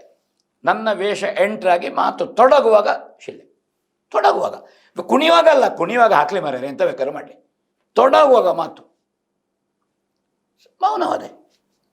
2 ಸೆಕೆಂಡು ಈಗ ನೋಡಿದೆ, ವಾಪಸ್ಸು ಬಂತು. ನನ್ನನ್ನು ಮಾತಾಡಿಸಲಿಕ್ಕೆ ನಾನು ಬೈಬೇಕು, ಅದನ್ನು ರೆಕಾರ್ಡ್ ಮಾಡಬೇಕು, ಪುನಃ ಹಾಕಬೇಕು, ಪುನಃ ನನಗೆ ಜನ ಬೈಬೇಕು. ಚೀತು, ನನಗೆ ಒಂದು ಅನುಭವ ಆಗಲಿಲ್ವೋ? ಅದರಲ್ಲಿ ತುಂಬ ಜನ ಕಮೆಂಟ್ ಮಾಡಿದ್ದಾರೆ, ತಿಳಿದವರು ತಿಳಿಯದಿದ್ದವರೆಲ್ಲ. ಭಾಗವತರ ಹತ್ರ ಹೇಳಬೇಕಿತ್ತು ಮ್ಯಾನೇಜರ್. ನನಗೆ ಕೆಲಸ ಭಾಗವತರಲ್ಲ, ನಿರ್ದೇಶಕರು. ಭಾಗವತರ ಏನು ಮಾಡಬೇಕು ಕೇಳಿದೆ, ಮ್ಯಾನೇಜರು ಎಲ್ಲಿದ್ದಾರೆ ಕೇಳಿದೆ, ಆಟ ಆಡಿಸೋರು ಎಲ್ಲಿದ್ದಾರೆ ಕೇಳಿದೆ. ನಾ ಕೂತೆ, ನನ್ನ ಕೆಲಸ ಮುಗೀತಲ್ಲ. ನಾನು ಒಟ್ಟು ಸಿಡಿಮದ್ದು, ಗರ್ನಲು, ಬೊಬ್ಬೆ, ಗಲಾಟೆಯಲ್ಲಿ ಪಾತ್ರ ಮಾಡುವ ಕಲಾವಿದ ಅಲ್ಲ. ಅದು ಹಿಂದೆ ಇವಲ್ಲ, ಈಗಲೂ ಅಲ್ಲ, ಮುಂದೆ ಇವಲ್ಲ. ಅಲ್ಲಿ ಎಂಥದ್ದು ನಡೀತಾ ಉಂಟು, ನೀವು ವೇಷ ಮಾಡಿ ಬರ. ನಾನು ಆ ವರ್ಗ ಅಲ್ಲ, ಆ ವರ್ಗದವ್ರು ಇರ್ಬೋದು, ನಾನಲ್ಲ ಸರ್, ಆ ವರ್ಗ ಅಲ್ಲ. ನನಗೊಂದು ಒಳ್ಳೆ ಸಭೆ ಬೇಕು, ಅನುಭವಿಸೋರು ಬೇಕು, ಮೌನ ಬೇಕು. ಯಾರೋ ಮಕ್ಕಳು ಕೂಗಿದ್ರೆ ನಾನು ಹೇಳೋದಿಲ್ಲ, ಅದು ಮಕ್ಕಳು ಕೂಗುತ್ತು ತನ್ನದು. ಆ ಮಕ್ಕಳನ್ನು ಕರ್ಕೊಂಡು ಬಂದದ್ದು ಯಾಕೆ ಅಂತ ನಾನು ಕೇಳೋದಿಲ್ಲ. ನನಗೆ ಆ ಪ್ರಜ್ಞೆ ಉಂಟು. ಸುಡು ಮತ್ತು ಜೋರಾದರೆ ನಾನು ನಿಲ್ಲಿಸ್ತೇನೆ.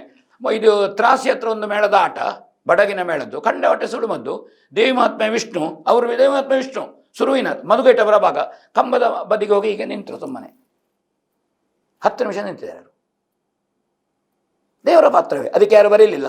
ದೇವರ ಪಾತ್ರ ಯಾಕೆ ನಿಂತದ್ದು ಅಂತ ದೇವರ ಪಾತ್ರ ಅಂತ ಹೇಳಿದ ಫೇಸ್ಬುಕ್ದಾರ ಬರೀಲಿಲ್ಲ ಅಂತ ಹೇಳಿದ್ದು ನಾನು. ಇವರು ಅಡ್ಡಗೋಡೆ ಮೇಲೆ ದೀಪ ಇಡೋದಲ್ಲ, ಬೆಕ್ಕಿನ ಗೋಡೆಯಲ್ಲೇ ಯಾಕೆ ಆ ಕಲಾವಿದನಿಗೆ ಬರಿಬೇಕು ಅಂತ ಹೇಳಿದ್ದಲ್ಲ, ನನಗೇ ಯಾಕೆ ಬರೀತಾರೆ? ಹಾಗಾದ್ರೆ ಅದರ ಹಿಂದಿನ ಉದ್ದೇಶ ಏನು, ಪ್ರೇರಣೆ ಕೊಡುವವರು ಯಾರು ಅಂತ ಇಲ್ವಾ? ಈಗ ಆ ಪ್ರಕರಣಕ್ಕೆ ಬಂದೆ.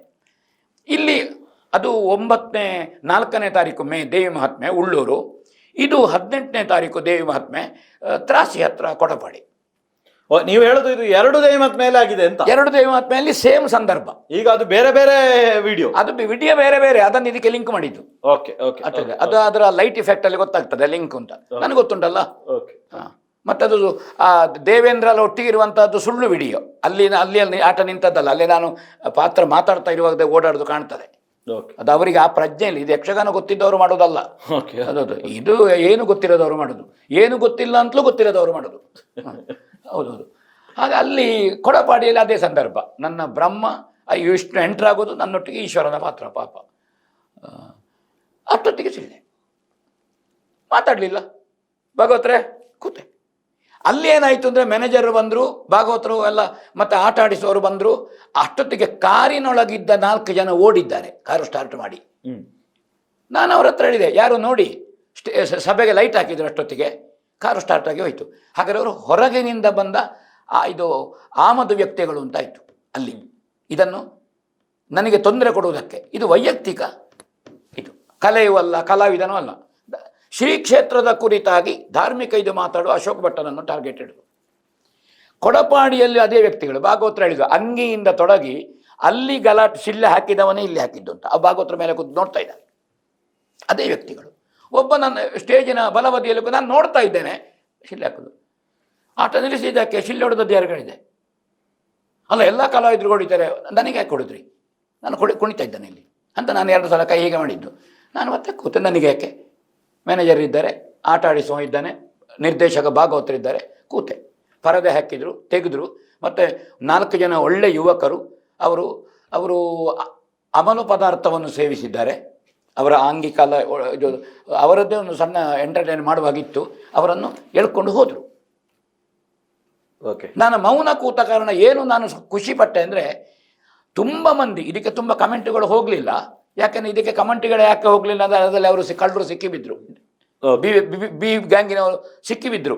ಹಾಗಾಗಿ ಆಕ್ಷೇಪ ಇಲ್ಲ ಇದಕ್ಕೆ. ಯಾಕಂದರೆ ತುಂಬ ಜನ ನನ್ನ ಪರವಾಗಿ ಒಳ್ಳೆ ಮಾತುಗಳನ್ನು ಹೇಳಿದರು. ಮತ್ತೆ ಇನ್ನೊಂದು ವಿಡಿಯೋ ಸೈಡ್ ಆಂಗಲ್ ಇಂದ ಬಂತು, ಒಂದು ಸಭೆಯ ನಡುವಿನಿಂದ ಒಂದು ವಿಡಿಯೋ ಬಂತು. ಅದು ಸಭೆಯಲ್ಲಿ ಕೂತ ಒಬ್ಬ ಮಾಡ್ತಾ ಇದ್ದ ಕತ್ತಲೆಯಲ್ಲಿ ಹೆದ್ರಿ ಅದು ದಿವಸ ಲೈವ್ ಇರಲಿಲ್ಲ, ಹೆದ್ರಿ ಮಾಡ್ತಿದ್ದದ್ದು. ಆ ವಿಡಿಯೋದಲ್ಲಿ ಸ್ಪಷ್ಟ ಗೊತ್ತಾಗ್ತದೆ ಅವರು ನಿಮ್ಮ ಪಾತ್ರಕ್ಕೆ ಅಡ್ಡಿಪಡಿಸುವಂತದ್ದು ಸ್ಪಷ್ಟ ಗೊತ್ತಾಗ್ತದೆ ಅದರಲ್ಲಿ. ಅಲ್ಲಿ ಬಂದು ಸಭೆಗೆ ಕೆಳಗಿಂದ ಹೀಗೆಲ್ಲ ಮಾಡಿದ್ರೆ ಸುಮ್ಮನೆ ಕೂತೆ. ಭಾಗವತರು ಹೇಳಿದ್ದಾರೆ ಗಲಾಟೆ ನಿಲ್ಲಿ, ಭಾಗವತರು ಹೇಳಿದ್ದೇವೆ, ನನ್ನ ಕೆಲಸ ಭಾಗವತರು ಹೇಳಿದ್ದೇವೆ ದೂರ ಮಾಡೋದಲ್ವ, ನಮಗೆ ಡೈರೆಕ್ಟ್ ಭಾಗವತರು. ಮೊನ್ನೆ ನಾನು ಸಂತೋಷದ ವಿಷಯ ಹೇಳಬೇಕು. ಒಬ್ಬಳು ಸೋದರಿ, ಅವರ ಹೆಸರು ನೆನಪಾಗೋದಿಲ್ಲ, ಕಮೆಂಟ್ ಬರೆದ್ರು ಮೊನ್ನೆ. ನಿಮ್ಮ ಹಿಂದಿನ ಹೆನ್ನಾಬೈಲ್ನ ವಿಡಿಯೋಕ್ಕೆ ನಾನು 13 ಕಮೆಂಟ್ ಬರೆದಿದ್ದೇನೆ. ಮೊನ್ನೆಯ ನೀವು ಮೌನವಾಗಿ ಕೂತದ್ದು ಅಲ್ಲಿ ಆಕ್ಷೇಪಿಸುವ ಜನಗಳನ್ನು ನೋಡುವಾಗ ಇದರ ಹಿಂದೆ ಬೇರೆ ಗ್ರೂಪ್ ಉಂಟು ಅಂತ ನನಗೆ ಅರ್ಥ ಆಯಿತು ಅಂತ ಬರೆದ್ರು. ಅವರು ಬರೆದು ಅಶೋಕ್ ಭಟ್ರೆ ನನ್ನನ್ನು ಕ್ಷಮಿಸಿ ಅಂತ ಕಮೆಂಟ್ ಹಾಕಿದರು. ನಾನು ಅವರಿಗೆ ಕೈ ಮುಗಿತೇನೆ, ನನ್ನನ್ನು ಅರ್ಥ ಮಾಡಿದಿರಲ್ಲ ಅವರು. ಹಾಗೆ 100 ಕಮೆಂಟ್ ಮಾಡಿದವರೆಲ್ಲ ಇವರು ಅರ್ಥ ಮಾಡಿದ್ರ ಆ ಸೋದರಿ ಬರೆದ್ರು, ನಿಮಗೆ ತೊಂದರೆ ಆಗ್ತಾ ಉಂಟು, ಅದರ ಮೂಲ ಬೇರೆ ಅಂತ ನನಗೆ ಇದರಲ್ಲಿ ಅರ್ಥ ಆಯಿತು ಅಂತ. ಅಲ್ಲ, ಆದ್ರೂ ಅಶೋಕ್ ಭಟ್ರೆ ಇವತ್ತಿಗೂ ತಮ್ಮನ್ನ ಒಂದಷ್ಟು ಮಂದಿ, ತಾವು ಹೇಳ್ತೀರಿ ಏನು ಗೊತ್ತಿಲ್ಲದವರು, ಬಿ ಗ್ಯಾಂಗಿನವರು ಅಂತ, ಆದ್ರೆ ಒಂದಷ್ಟು ಮಂದಿ ಕೆಲವು ಪ್ರಜ್ಞಾವಂತರು ಕಮೆಂಟ್ ಮಾಡ್ತಾ ಇದ್ದಾರೆ ಅಂತ ಅನಿಸ್ತಿಲ್ವಾ? ಕೆಲವೊಂದಷ್ಟು ಮಂದಿ ಈಗ ನಾನು ಉಲ್ಲೇಖಿಸಿದ್ರೆ ಕಾವು ಹತ್ತಿರದ ಒಬ್ಬರು ಡಾಕ್ಟರು ನಿರಂತರವಾಗಿ ತಮ್ಮ ಬಗ್ಗೆ ಬರೀತಾ ಇದ್ದಾರೆ. ಬೇರೆ ಬೇರೆ ಮಂದಿ ಸ್ವಲ್ಪ ಸಮಾಜದಲ್ಲಿ ಗುರುತಿಸಿಕೊಂಡಿರುವಂತ ವರ್ಗದವರು ತಮ್ಮನ್ನ ಟಾರ್ಗೆಟ್ ಮಾಡ್ತಾ ಇದ್ದಾರೆ, ಅಥವಾ ತಮ್ಮ ತಪ್ಪನ್ನ ತಿಳಿಸ್ತಾ ಇದ್ದಾರೆ ಅಂತ ತಾವು ತೆಕೊಳ್ಳುವುದಿಲ್ವ? ಅದನ್ನು ತಪ್ಪು ಯಾವುದು ಅಂತ ಹೇಳಬೇಕು. ಕಮೆಂಟ್ ಮಾಡಿದ ಒಳ್ಳೆ ತಪ್ಪಲ್ಲ. ಅವರು ಕಮೆಂಟಿನಲ್ಲಿ ಏನು ಕಮೆಂಟ್ ಮಾಡ್ತಾ ಇದ್ದಾರೆ? ಅಹಂಕಾರಿ ಅಂತ ಮಾಡ್ತಾರಾ? ನಾನು ಯಾರಿಗೆ ತೊಂದರೆ ಮಾಡಿದ್ದೇನೆ? ಅಥವಾ ನನ್ನ ಹೇಳಿ ಅವರು ಅಲ್ಲಿ ಅಲ್ಲ, ಒಂದು ದೊಡ್ಡ ಪ್ರಜ್ಞಾವಂತರನ್ನು ಕೂತ್ಕೊಳಿಸಿ ಕರೀಲಿ, ನಾನು ಮುಕ್ತ ಪ್ರಜ್ಞಾವಂತರನ್ನು ಕೂತ್ಕೊಳಿಸಿ ಮಾತಾಡಲಿಕ್ಕೆ ತಯಾರಿದ್ದೇನೆ. ಯಾರಿಗೆ ವಂಚಿಸಿದ್ದೇನೆ ಹೇಳಿ, ಯಾರಿಗೆ ದುಡ್ಡು ಇಡಿಸಿದ್ದೇನೆ ಹೇಳಿ, ಅಥವಾ ನನಗೆ ಕೆಟ್ಟ ಚಟಗಳುಂಟ ಹೇಳಿ, ನನ್ನಿಂದ ಸಂತ್ರಸ್ತರ ಹೇಳಿ. ಓಪನ್ ಚಾಲೆಂಜ್ ಶ್ಯಾಮಸುಂದರ್ರೆ, ಮೈದಾನದಲ್ಲಿ ಅಡಗುವುದಿಲ್ಲ ಅಶೋಕ್ ಭಟ್ಟ. ಓಪನ್ ಚಾಲೆಂಜ್, ನನ್ನನ್ನು ಸಂತ್ರಸ್ತರು ಅಂತ ಹೇಳುವವರು ಬರಲಿ ಹೇಳಿ. ಈಗ ನೀವು ಕಾವಿನ ಒಬ್ಬರು ಡಾಕ್ಟ್ರು ಅಂತ ಹೇಳಿದ್ರಿ, ನಾನು ಅವರನ್ನು ಬನ್ಸು ಡಾಕ್ಟ್ರು ಹೇಳೋದು ಈಗ, ಅಥವಾ ಬೆಳ್ಳುಳ್ಳಿ ಡಾಕ್ಟ್ರು ಅಂತ. ಧರ್ಮಸ್ಥಳ ಮೇಳದ ಅಭಿಮಾನಿ ಗ್ರೂಪ್ ಅಂತ ಒಂದು ಮಾಡಿದ್ದಾರೆ. ಒಂದು ಮೇಳದ ಒಂದು ಪೋಸ್ಟರ್ ಹಾಕುವಾಗ ಹೇಗೆ ಹಾಕಬೇಕು? ಪ್ರಧಾನ ಭಾಗವತ, ಮದ್ಲೆಗಾರ, ಮೇಳದ ಮುಖ್ಯ ಕಲಾವಿದರನ್ನು ಹಾಕಬೇಕಾ? ಸಾಮಾನ್ಯ ಜ್ಞಾನ. ನಿತ್ಯವೇಷದ ಮಕ್ಕಳ ಫೋಟೋ ಹಾಕೋದು ಆ ಪೋಸ್ಟರ್ನಲ್ಲಿ. ಅದು ಚಂದದ್ದಲ್ಲ, ಅವರಿಗೆ ಆ ಪೋಸ್ಟರ್ ಮಾಡಲಿಕ್ಕೆ ಗೊತ್ತಿಲ್ಲ. ಅವರು ನಿಮಗೆ ಅದರಲ್ಲಿ ಎಕ್ಸ್ಪರ್ಟ್ಸ್, ನೀವು ಅವರು ಎಕ್ಸ್ಪರ್ಟ್ ಅಲ್ಲ. ಇವರು ಒಂದು ದಮ್ಮು ಬನ್ಸಿನ ಫೋಟೋ ಅದು ಇದು ಹಾಕೋದು. ಹಾಗಾದ್ರೆ ಇವರಿಗೆ ನನಗೆ ಈ ವೈದ್ಯರಿಗೆ ಬಹುಶಃ ಪೇಷಂಟೇ ಬರುವುದಿಲ್ವೋ? ಬಾರದೆ ಇವರೇ ಮಾನಸಿಕ ಪೇಷಂಟ್ ಆಗಿದ್ದಾರೋ ನನಗೆ ಅನ್ನಿಸಲಿಕ್ಕೆ ತೊಡಗಿದೆ. ಬಹುಶಃ ಇವರಿಗೆ ಮಾನಸಿಕ ಇರಬೇಕು, ಕಂಕನಾಡಿಗೆ ಕೊಂಡೋಗಬೇಕು. ಮಾನಸಿಕ ಅಸ್ವಸ್ಥರು. ಧರ್ಮಸ್ಥಳ ಮೇಳದ ಅಭಿಮಾನಿ ಸಂಘ ಕಟ್ಟಬೇಕಿದ್ರೆ ವರ್ಷಕ್ಕೊಂದು 25 ಆಟಕ್ಕೆ ಬರಬೇಕಾ? ವರ್ಷಕ್ಕೆ ಅವರು 1 ಅಥವಾ 2 ಆಟಕ್ಕೆ ಬರೋದು ನನ್ನ ತಿಳುವಳಿಕೆ ಪ್ರಕಾರ. ಸೋಷಿಯಲ್ ಮೀಡಿಯಾದಲ್ಲಿ ಮೇಳದ ಇದನ್ನು ನೋಡಿಕೊಂಡು ಬರೆಯುವುದು. ಇವರು ಒಂದು ದಿವಸ ಬರೀತಾರೆ ಸರ್, ಎಷ್ಟು ನೋವಾಗ್ತದೆ ಅಂದರೆ, ಈಗ ಪ್ರಧಾನ ಭಾಗವತನ ಮದ್ಲೆಗಾರನ ಅವನಿಗೆ ಸಂಸಾರ ಇಲ್ಲೋ, ರಜೆ ಮಾಡೋದಿಲ್ಲೋ ಅಗತ್ಯಕ್ಕೆ. ಇವರು ಒಂದು ದಿವಸ ಬರೆಯುವುದು, ಮೇಳದ ಪ್ರಧಾನ ಭಾಗವತರು ಮತ್ತು ಪ್ರಧಾನ ಮದ್ಲೆಗಾರರು ರಜೆಯಲ್ಲಿದ್ದಾಗ ಒಂದು ಕುಕ್ಕಿತ್ತಾಯ ವೇಷ ಮಾಡಿದವ ಹಾರುವುದನ್ನು ಹಾಕಿ, ಕುಕ್ಕಿತ್ತಾಯ ವೇಷ ಮಾಡಿದವನಿಂದ ಆಟ ರೈಸಿತು ಅಂತ. ಒಂದು ಕುಕ್ಕಿತ್ತಾಯನ ವೇಷದಿಂದ ಆಟ ಇರೋದು ಹಾಕಲಿ. ಈ ಪ್ರಧಾನ ಭಾಗವತರು ಮತ್ತು ಮದ್ಲೆಗಾರರು ರಜೆಯಲ್ಲಿರುವಾಗಂತ ಎಂಬ ವಾಕ್ಯ ಯಾಕೆ? ಅವರು ಸಮರ್ಥನೆ ಕೊಡಬೇಕು ಹಾಕಿದವರು. ವಾಕ್ಯ ಯಾಕೆ? ಅವ್ರು ರಜೆ ಮಾಡಬಾರದು? ಅವರ ಅಪ್ಪನಿಗೆ ಪಿಂಡ ಬಿಡಬೇಡ, ಅವರ ಅಪ್ಪನಿಗೆ ಇವರು ಪಿಂಡ ಬಿಡ್ಲಿಕ್ಕೆ ಆಗ್ತದ? ಕರೆಕ್ಟ್. ಯಾಕೆ ಹಾಕಿದ್ರು? ಇವರು ಧರ್ಮಸ್ಥಳ ಮೇಳದ ಅಭಿಮಾನಿಯ? ಹಾಗಾದರೆ ಧರ್ಮಸ್ಥಳ ಮೇಳದ ಅಭಿಮಾನಿ ಹೆಸರಿನಲ್ಲಿ ನನಗೆ ಕಾಣ್ತದೆ ಇವರ ಹಿಂದೆ ಬಿ ಗ್ಯಾಂಗ್ ಇದೆ. ಬಿ ಗ್ಯಾಂಗ್ ಇವರಿಗೆ ಪ್ರೇರಣೆಯನ್ನು ಕೊಡ್ತಾ ಉಂಟು ನನಗೆ ಅನ್ನಿಸ್ತದೆ. ಮೊನ್ನೆ ಪೆರ್ಲದಲ್ಲಿ ಆಟ ಆಯಿತು, ಮಹಾರಥಿ ಕರ್ಣಬೇದನದ ಕರ್ಣ, ಹಿರಿಯ ಕಲಾವಿದ ವಸಂತ ಕೃಷ್ಣ, ಮತ್ತೊಬ್ಬರು ಕುಂತಿ ಮಾಡಿದರು. ಆ ಭಾಗ ತುಂಬ ಚೆಂದ ಆಯಿತು. ಬೆಂಗಳೂರಿನಿಂದ ಒಳ್ಳೆ ಆಟ ನೋಡುವ ಧರ್ಮಸ್ಥಳ ಮೇಳದ ಅಭಿಮಾನಿ ಪ್ರೇಕ್ಷಕರು ಕೆಲವರಿದ್ದರು. ಆ ಭಾಗದಲ್ಲಿ ಧರ್ಮಸ್ಥಳಕ್ಕೆ ತುಂಬ ಅಭಿಮಾನಿಗಳು. ಅದು ಮಾಮೂಲಿಗಿಂತ ಸ್ವಲ್ಪ ದೀರ್ಘ ಹೋಗಿರ್ಬೋದು, ಯಾಕೆಂದರೆ ಅದು ನಿಧಾನ, ಕರುಣಾರಸ ನಿಮ್ಗೆ ಗೊತ್ತುಂಟು, ಕರ್ಣಭೇದನ. ಮತ್ತು ತುಂಬ ಉತ್ಕೃಷ್ಟವಾಗಿ ಆಯಿತು ಅಂತ ತುಂಬ ಜನ ಹೇಳಿದರು ಇದ್ದ ಪ್ರೇಕ್ಷಕರು. ಇವರು ಕಮೆಂಟ್ ಬರದೆ ಸಾಕಿ ಪ್ರಸಂಗವನ್ನು ಹೇಳಿದ್ರು, ಅಗತ್ಯ ಇದ್ದದ್ದೋ ಅಗತ್ಯ ಇಲ್ಲದೆ ಇದ್ದದ್ದೋ ವಿಷಯ ತಂದರು, ಮತ್ತಿನ ಕರ್ಣಾರ್ಜುನದಲ್ಲಿ ಬೇಗ ಮುಗಿಸಿದರು. ಇವರು ನಿರ್ದೇಶಕರ, ನಮಗೆ ಸಂಬಳ ಕೊಡುವವರು ಇವರು ಯಕ್ಷಗಾನದ ಬಗ್ಗೆ ಗೊತ್ತು. ಇವರು ಔಷಧ ಹೇಳಬೇಕು, ಜ್ವರಕ್ಕೆ ಯಾವುದು ಕೆಮ್ಮಕ್ಕೆ ಯಾವುದು ಅಂತ. ಇದರಲ್ಲಿ ಅನ್ಯ ವಿಷಯ ತಂದರು ಅಂತೇಳಿ ಇವರಿಗೆ ಪುರಾಣದ ನಾಲೆಜ್ ಏನುಂಟು ಈ ಬೆಳ್ಳುಳ್ಳಿ ಡಾಕ್ಟ್ರಿಗೆ? ಬೇರೆ ಕ್ಲಿಪ್ಪುಗಳನ್ನು ಹಾಕರು, ವಿಶಿಲ ಹಾಕಿದ್ದನ್ನು ಕೆಳಗೆ ಇವರಿಗೆ ಬನ್ಸು ಕೊಡಬಹುದು ಅಂತ. ಇದರ ಅರ್ಥ ಏನು? ಇವರ ಮನಸ್ಸೇನು? ಇವರು ಯಾರನ್ನು ಛೇಡಿಸೋದು? ನನ್ನ ಮುಂದೆ ನಿಲ್ಲಬೇಕು ಅವರು, ಬಂದು ನನ್ನ ಮುಂದೆ ನಿಲ್ಲಬೇಕು ಅವರು, ಆ ಬನ್ಸು ಡಾಕ್ಟ್ರು. ಅವರಿಂದ ನನಗೆ ಮತ್ತೆ ಬರೀತಾರೆ, ಬನ್ಸು ಮುಗಿಯಿತು, ಇನ್ನು ನೀರುಳ್ಳಿ ಬಜೆ ಕೊಡ್ಬೋದು. ನನಗೆ ಕಾಣೋದು ಇವರು ಬಹುಶಃ ಈಗ ಪೇಷಂಟ್ ಬರೋದಿಲ್ಲ ಅಂತ ನೀರುಳ್ಳಿ ಬಜೆ, ಬನ್ಸು, ಚಟ್ಟಂಬಡೆ ಮಾಡಿದರೆ ಬೇಸಿಗೆಯಲ್ಲಿ ಒಳ್ಳೆ ಖರ್ಚಾಗ್ತದೆ, ಮೇಳಗಳಿಗೆ ಬೇಕು, ಇವರು ಇದನ್ನು ಮಾರಾಟ ಮಾಡ್ತಾ ಇದ್ದಾರೋ ಅಂತ ಸಂಶಯ ಬಂದಿದೆ ನನಗೆ. ಓಕೆ, ಇವರು ಧರ್ಮಸ್ಥಾನ ಮೇಳದ ಅಭಿಮಾನಿ ಅಂತ ಯಾರು ಹೇಳಿದ್ದು? ಇಂಥದ್ದು ಇನ್ನೂ ಕೆಲವರಿದ್ದಾರೆ. ನಿಮಗೆ ಒಂದು ಕ್ಷಮಿಸಿ, ನಾನು ವಿಷಯಾಂತರ ಮಾಡ್ತೇನೆ ಅಂತ. ಓಕೆ, ಎಡನೀರು ಕ್ಷೇತ್ರದಲ್ಲಿ ಮಠದಲ್ಲಿ ಚಾತುರ್ಮಾಸ್ಯಕ್ಕೊಂದು ತಾಳಮದ್ಲಾಯ್ತು ಸಪ್ತಾಹ. ಓಕೆ, ಕೀಲಾರು ಪ್ರತಿಷ್ಠಾನದಿಂದ ನಾವು 45 ವರ್ಷದಿಂದ ಅಲ್ಲಿ ಭಾಗವಹಿಸಿ ನಮ್ಮನ್ನು ಬೆಳೆಸಿದ ಸಂಸ್ಥಾನದು ಕಲೆ. ಒಬ್ಬ ಕಲಾವಿದನಿಗೆ ಅವಕಾಶ ಕೊಟ್ಟು ಬೆಳೆಸಿದ್ದು. ನಾನು ಪರಮ ಗುರುಗಳಾದ ಕೇಶವಾನಂದ ಭಾರತಿಗಳನ್ನು ನೆನಪಿಸ್ತೇನೆ, ಸಚ್ಚಿದಾನಂದ ಭಾರತಿಗಳನ್ನು ನೆನಪಿಸ್ತೇನೆ. ಅಲ್ಲಿ ಅದು ಸುಭದ್ರ ಕಲ್ಯಾಣ ಪ್ರಸಂಗ, ನನ್ನಂತ ಅರ್ಜುನ ಸನ್ಯಾಸದ ಪಾತ್ರ. ಅಲ್ಲಿ ಇನ್ನೊಂದು ಕೃಷ್ಣನ ಪಾತ್ರ ಮಾಡಿದವರು ಈ ಹೊಗಳಿಕೆಯನ್ನು ಹೇಳಿದರು, ಸಂಸ್ಥಾನದ ಹೊಗಳಿಕೆಯನ್ನು. ಅದು ಮರುದಿವಸ ಮರುದಿವಸ ವೈರಲ್ ಆಯಿತು.